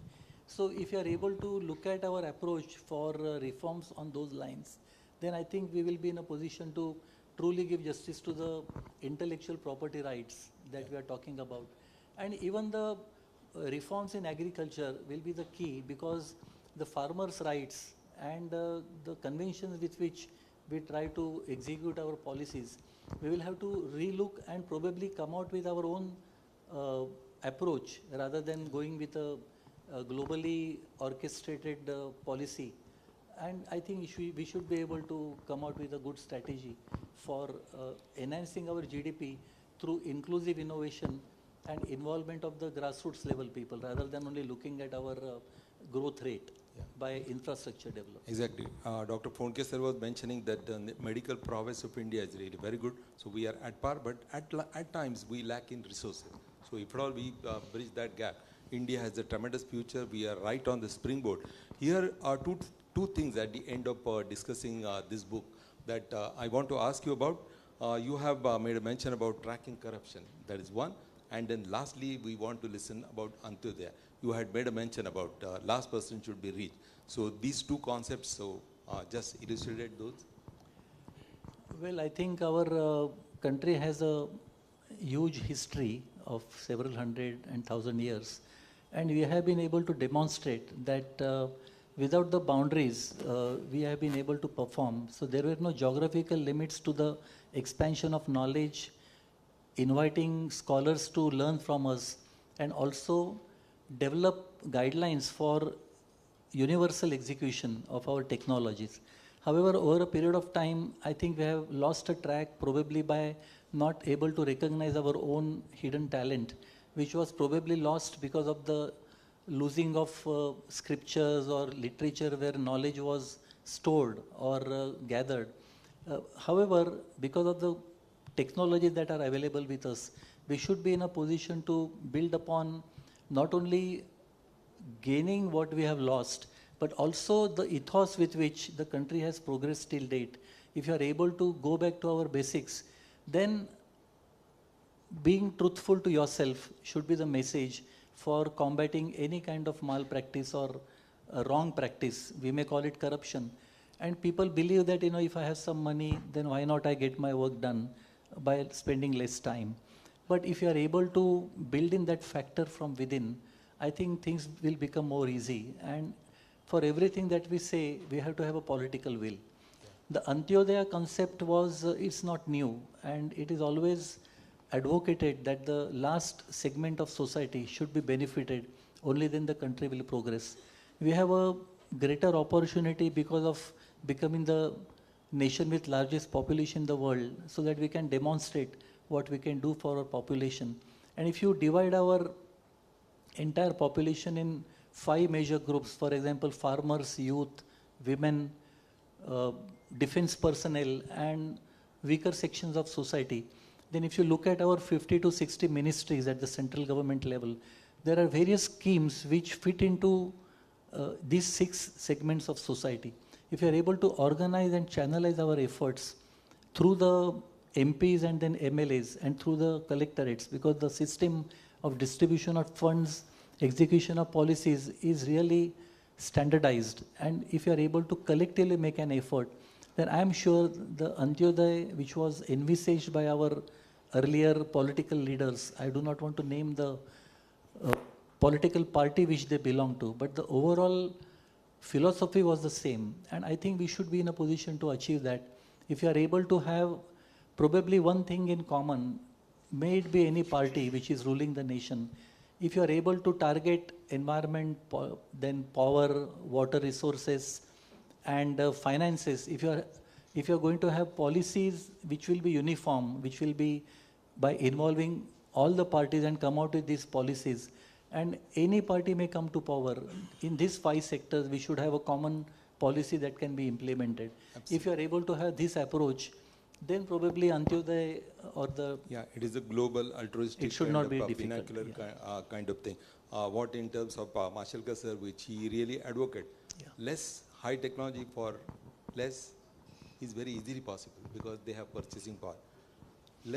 More for less, again, easily possible. But more technology for more people, and that is what is Antyodaya. And this is what, when we are going. Lastly, to come on to the culmination of your career as one of the major milestone, a feather in the cap, and that is the Vice Chancellorship of Mumbai University. As the youngest Vice Chancellor of 160-year-old university, now it is 169-year-old university, with luminaries like Mahatma Gandhi, Ambedkar, and virtually most of those sitting in front, including you and me also. So these are the kind of a thing that, what was your vision, and then what you feel that the universities in modern era, whether it should be digital, it should be virtual, or it should be 1:1, what is your vision? I think we have a very good model of state universities, and of course the government is coming out with various innovative models like skill university or vertical university, private or digital university now people are talking about. I personally feel is that one should be in a position to stand on your own feet. That was the true purpose of education as envisaged by Swami Vivekananda. And he talked about building character, strengthening your mind, and standing on your own feet so that you are able to support the people who are dependent on you. I think the very essence of education will have to be looked upon from this philosophy. And there will have to be a handshake between the private universities as well as the government policies, because we are now seeing that a lot of encouragement is given to those who want to convert their groups of colleges into a private university. It is a good idea so that there is some decentralization. But economic affordability for higher education is not that we are talking about today. And therefore, we will have to have a handshake as well as a political will to really look at not only educating our youth, but making them industry ready or job ready by imbibing skill sets rather than only degree programs. And I think NEP 2020 can be one way by which you can hope to achieve that goal. It is very strong policy, provided we really get it done in toto, India could transform, catapult into what we call it as modern nation. Just last word about you, about what you want to talk about this book and everything about, because you are on the new phase of life, and then felicitations and every other greetings what would come. I personally feel that it's an important milestone by way of which I was able to put things into a publication of this nature. And I personally feel that the next stage has to be exploring our roots, because currently I'm also writing a series of blogs on Indology, and about 300 parts I'm aiming at before end of this year.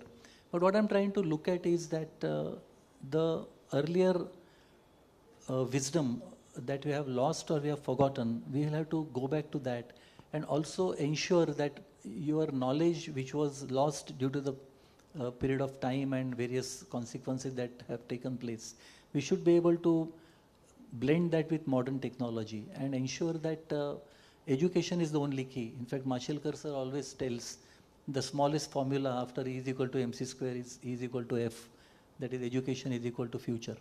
So I think we will have to look at that, and as far as I am concerned, that I am looking at really taking benefit of my experience and exposure, which hardly anybody can think of, by staying in India And you traveled so much and you have got so much exposure, visiting more than 100 universities overall, not only in India but abroad.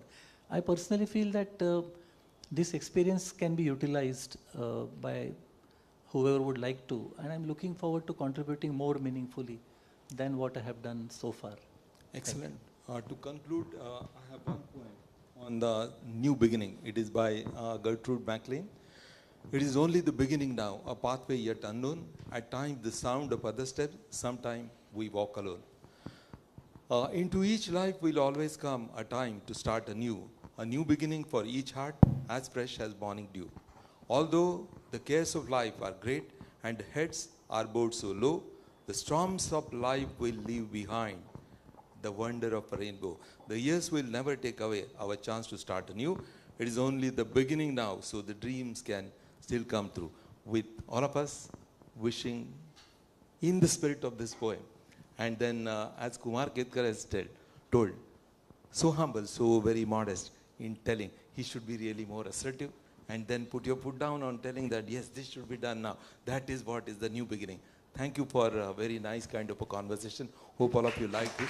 Thank you so much. I'm grateful to everybody who has assembled here, and particularly my sister, my brother-in-law, and my wife who is here teaching at the University of Mumbai. And whatever is the outcome that you see and the praises that you hear, I think the force behind that and the inspiration is my family, my sister. And a lot of time you have to invest, all of you who are tremendously accomplished. You know how much time we can give for our personal life. But I think we have been all fortunate that that part of the family responsibilities handled very effectively, and I would like to thank my wife for her contribution, and my son, of course, who is just in the second standard, a long way to go for him, but he is getting exposure to the new world, the 21st century world, and that is the inspiration for all of us. Thank you very much. Thank you, Dr. Barve, for such a candid and engaging conversation with Professor Deshmukh. You managed to draw out reflections and insights that gave us deeper and more personal glimpse into the mind behind the mission. And I think Dr. Deshmukh clearly has taken the blue pill. Those of you unaware, it's a reference from the movie The Matrix, where choosing the blue pill means embracing reality, however complex, and staying committed to the truth. And Professor Deshmukh has done just that throughout his life, choosing purpose over comfort and contribution over convenience. And with that, I'd like to segue into what is perhaps the most heartfelt and the most meaningful part of today's event. I request Dr. Pandit, Dr. M.M. Sharma, Dr. Phonke, Dr. Ranjan and Dr. Jayaraman to please join us on the dais. I also invite Dr. Naik Satam to come on stage. Yes, I am. I'll also warmly invite Dr. Jyotsna to the stage as we take a moment to honor not just Professor Deshmukh, but like he said, also the family who stood by him throughout every chapter of his journey, especially his wife, who's been a true partner in his mission and a quiet yet constant pillar in his contributions to higher education. Sir. Sir, please. I will last in the slots. No, you are the highest student.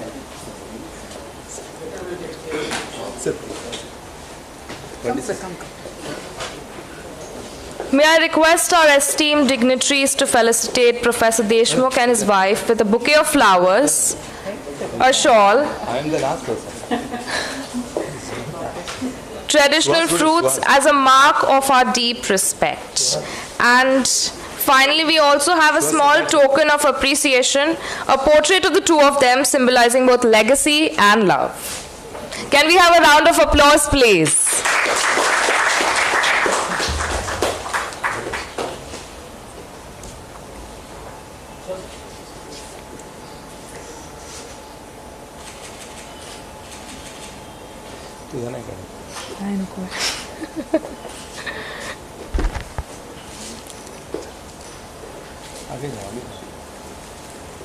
Let's ring in the round of applause for all the life's works of Dr. Deshmukh and his constant pillar who's been by his side.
मला एक minute फक्त बोलायचं आहे.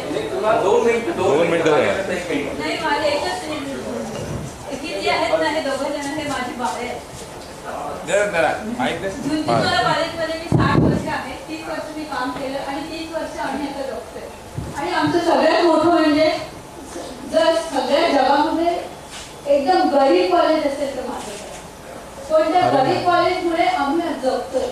आणि त्यांनी जे जे सांगितलं ना, कोणी काय काय केलेलं पाहिजे ते आम्ही 30 वर्ष करतो. आणि माझे मिस्टर DR.SANJAY केमिस्ट्री डिव्हिजनला हेड होते आणि मी सायन्स घेतलं. आणि आम्ही इतकं सुंदर काम करतो की आमच्या घरामध्ये कोणीही येऊन काही डिस्कस करतो. आणि आम्ही ठरवलं होतं की 30% आम्ही सायन्सचं मुलांना. आणि आम्ही जी बायोटेक्नॉलॉजी लॅब 30 वर्ष चाललेली, त्याच्यात आम्ही मॅनेजमेंट करून कोणाकोणी एक पै घेतलेली नाही. म्हणून आम्हाला सांगायचं की आपण सांगतो की हे करा ते करा, पण आपण ते स्वतः ठरवलं तर आम्ही 20% किंवा 10% सगळ्या स्टाफला सांगतो की इतके पैसे जमा. आता ही मुलं ती जेव्हा आमचं कॉलेज सुरू झालं ना, तेव्हा फक्त RJ कॉलेजला संध्याकाळी सायन्सचं आमचं रिसर्च लॅब होती. फक्त RJ कॉलेजमध्ये, आणि तेही करमरकर सरांच्यामुळे. त्यांना आम्ही बापच म्हणायचो. ते सकाळी 9 पासून रात्री 10 पर्यंत 30 वर्ष त्यांनी काम केलं सगळं. आणि त्यावेळी ही 2 मुलं यायची म्हणून मी त्यांना बाळ म्हणते. आणि आज ते शिखरावर पोहोचलेले आहेत, पण ती मला बाळच आहे. म्हणून त्यांचं कौतुक मला कुठल्या ह्याच्यात करून मी सांगू शकतो. आणि तुम्ही असेच राहा म्हणून मला असं थँक्यू. आणि मला MM सरबांच्याबद्दल तर मला काही सांगताच येत नाही, कारण माझ्या मिस्टरांना त्यांनीच पुढे आणलं पुढे. So I am very thankful to everybody. आणि इथून पण सुनील भागवत आणखीन अजून 2-3 टीचर जे आहेत त्यांनी आम्हाला खूप मदत केली. Thank you.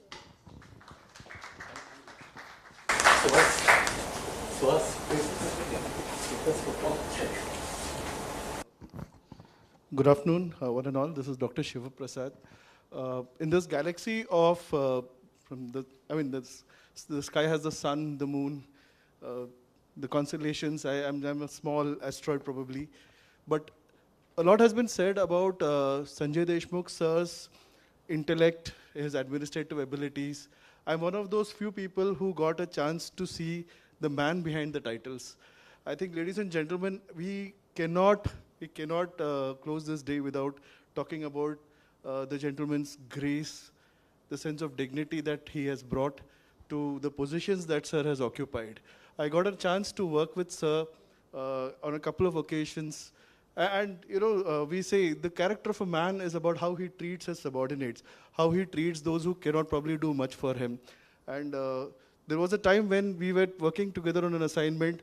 I, assistant professor from one of the colleges of this university, and he at that point of time was the vice chancellor of Mumbai University.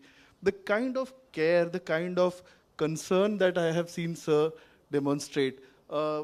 We in management talk about total quality management, building quality into the product. All this is no surprise given the kind of man that sir is, the kind of grace that he brings in. I've seen sir face the hardships.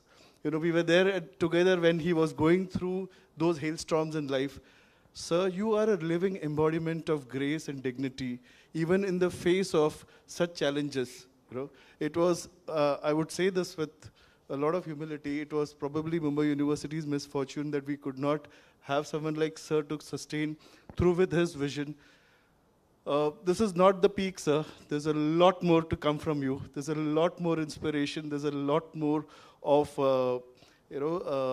contributions to this country and to the cause of education to come from you. It was really one of my greatest fortunes to have known you and, to have learned and been inspired by you. And I'm sure there's a lot of us who resonate with that thought. So thank you so much for being such a wonderful inspiration to all of us, sir. Like I end with this saying, शेर है, गिरते हैं से सवार ही मैदान जंग में, वो तिफल क्या गिरे जो घुटनों के बल चले. Sir, you really are one of those warriors who will make a great impact to this country in time to come. Thank you so much, sir. My best wishes. Thank you. Thank you for making my job very simpler.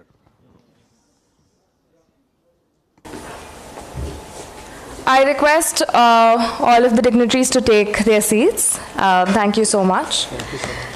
I'm finally signing off my duties for today as I call Mr. Suhas Naik Satam to conclude today's session with a vote of thanks, reflecting on the key insights shared and extending appreciation to all our contributors and all the participants.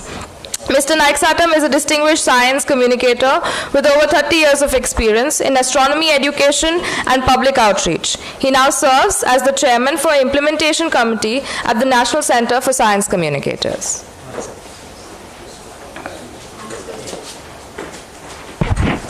I will just take 10 seconds.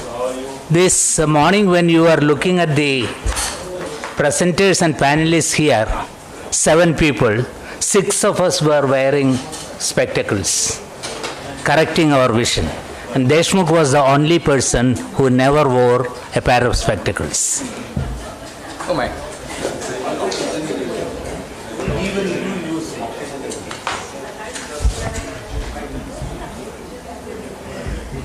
Friends, we're supposed to land here at 1:30. I'm not asking, the lunch is become hotter and hotter because of the scorching sun, in fact, Friends, I don't know where to start it, in fact. Be with me, I'm with you, okay? No cross-talking. No question paper leakage out. All the things are out, in fact.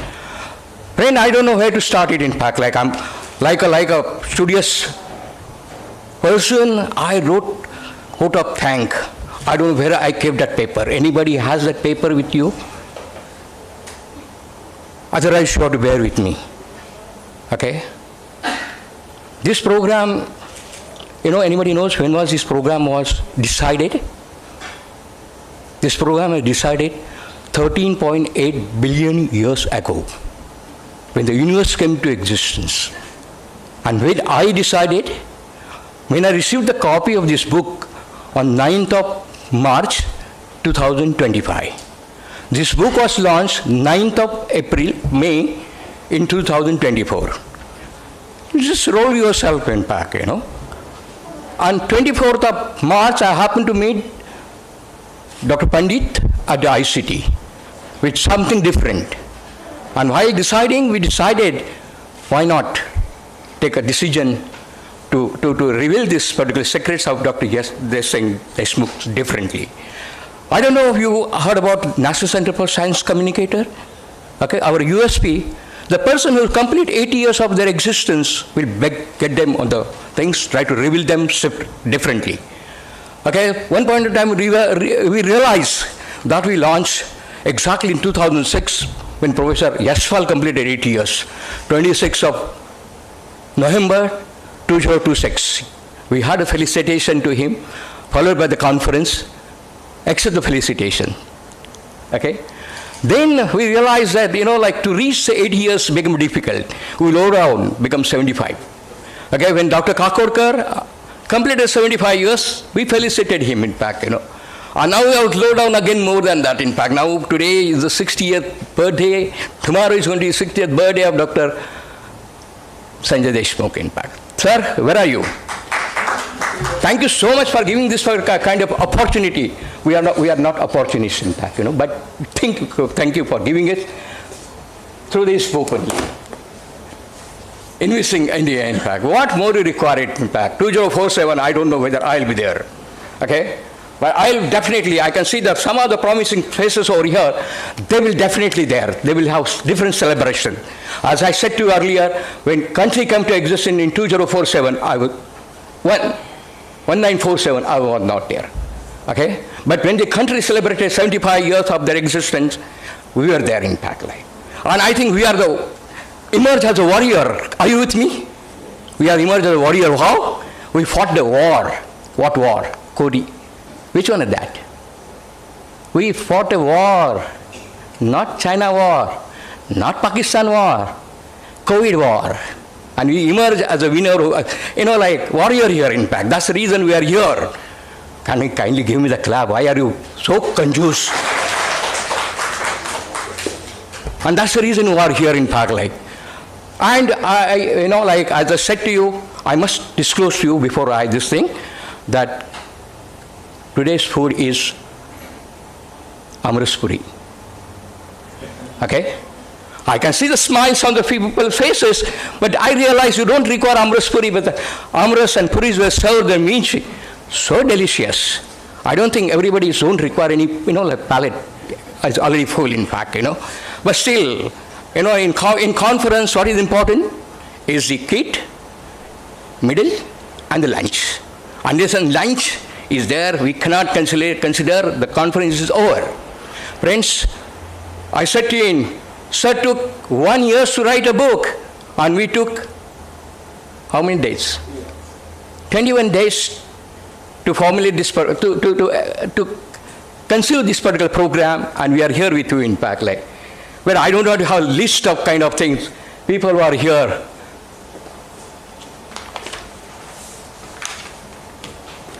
You are all aware of it, in fact. I don't require anything. As order may I request Chairman?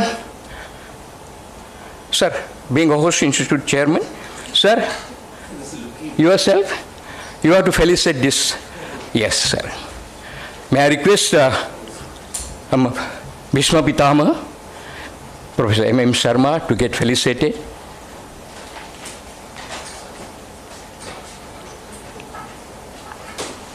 Of course, M.M. Sharma, please. M.M. Sharma, please. No, M.M. Sharma, please.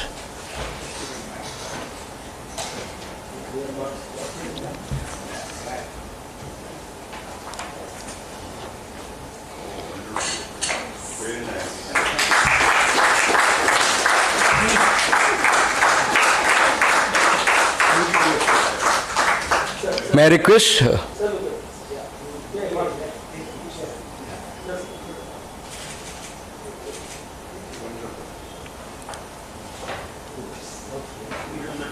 May I request Dr. Balfonke to get felicitated?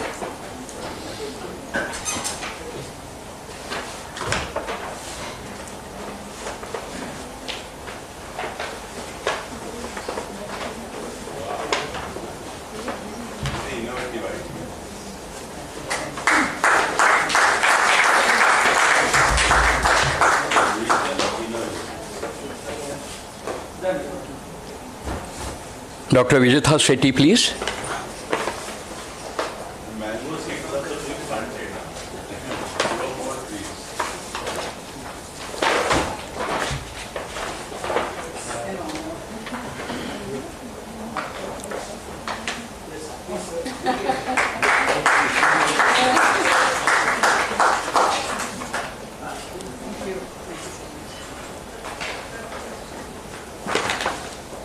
May I request Avatar, Prabhat Ranjan, in fact, like, Avatar, in fact, like, you have seen the magic of, like, I handles the universe at the, like the fingertips, but he handles the, yes. Sir, you also, please. Okay. May I request Siddhi Vinayak ji for excellent encounter, in fact, like, without AKG 44. No, take it, get felicitated yourself, in fact. Yeah. Your portrait, Tanta? Oh, yeah. Getting felicitated, Vikram Sandhi.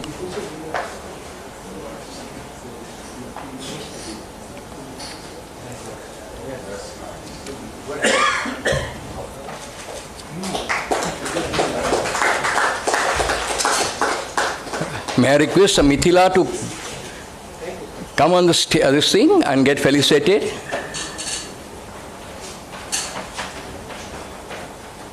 Photograph में आएंगे वो खाली थे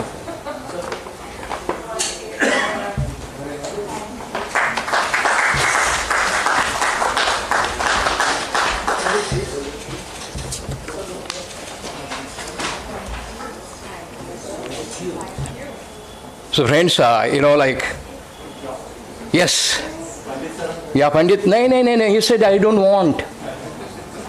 Anyway, okay. Yes. Now, Dr. Pandit, in fact, like, yeah.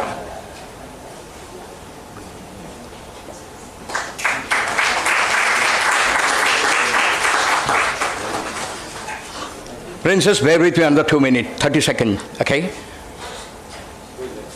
Can I, Dr. Jayaraman? We'd like to honor you also, your presence, in fact. Yeah. Prabhat Ranjan, why are you sitting? Why don't you join this gang, in fact, I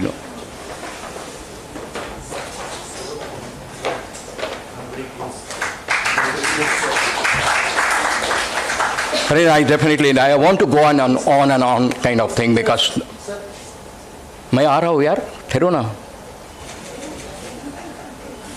Friends, our partner, in fact, like I said to you, when I disclosed this information to Dr. Pandit sir, tick mark, immediately done. That's the reason you are having in the comfort zone. Sir, thank you so much, in fact, like all the infrastructure provided by is excellent, in fact, like there is no, like we are already, like academically we are excel, technology we are excellent, in fact, So friends, sir, thank you so much, in fact, like, okay. Mr. Umesh Kumar, another partner in crime, is left. Okay, he has some, like PM duty tomorrow, so he excused himself. But I said to you that he take the portrait and the mangoes. Okay, done that kind of thing. And third and the fourth is the National Center for Science Communicator, where I belongs. Okay, so can I get felicitated myself?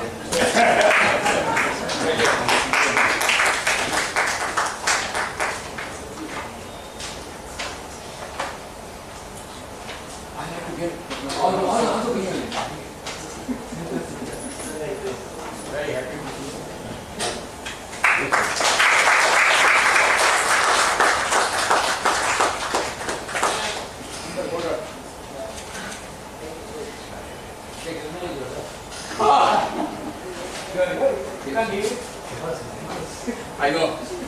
That's from Devgarh. That's my place, in fact. That's the reason I'm proud of, in fact. But I don't know the taste of the mango. I cannot tell you. Because I left this is my native place way back in 1979. After that, I think. Friends, like, have you seen this creation? Have you everybody carrying it? The person is, there is AI creator, and other creator is standing over here, in fact. May I get it felicitated, get some arm, in fact, No, sir, please, take care, in fact. Your portrait is with me, okay? Yeah. Honest, in fact, like, I must tell you the correction on this paper was done at 3 o'clock in the morning, okay? And 6 o'clock, I could translate this thing to the printer. Anish, thank you so much, in fact. And somebody said that behind every successful woman, man, there is woman. Sir, you belong to that category, in fact. Wherever you are, in fact, please stand. Ma'am, you stand kind of thing, because behind every successful man, there is a woman, in fact. Okay? So So we like to try to say this thing. And today, in fact, I don't know, everybody knows it. And today is Akshaya Tritiya. Okay? So happy Akshaya Tritiya to all of you, in fact. Happy Amras Day, in fact. So, and friends, tomorrow, Doctor, he's going to celebrate his birthday with Mars Day, in fact. So friends, take down his number, call him tomorrow. Many happy reasons of the day, in fact. Because the day after tomorrow, onwards, he was not there in the institute and official capacity. Okay? Sir, many happy reasons are going to be that day, in fact. And again, I think you are the... Itna bhoga nahi rakh sakta wo aapko. Now it is 2 o'clock.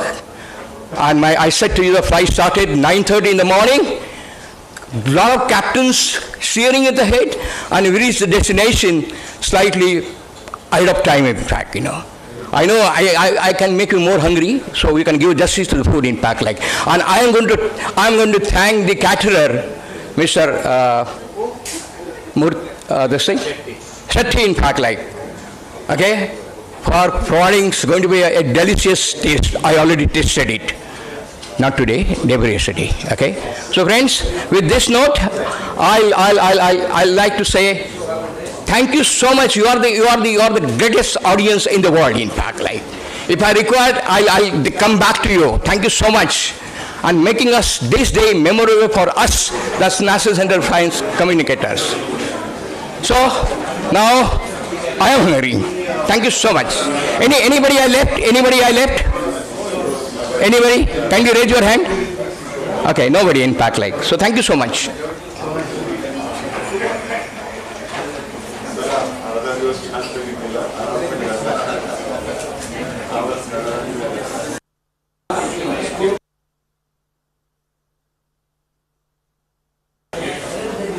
May I request all the people to join us for the delicious lunch going to get served.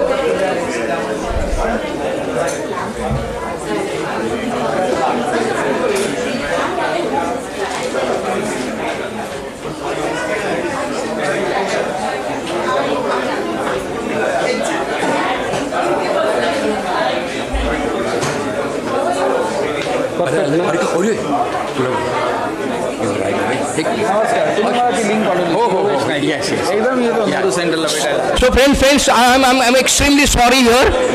I think all the technical, what you are saying was responsible by my good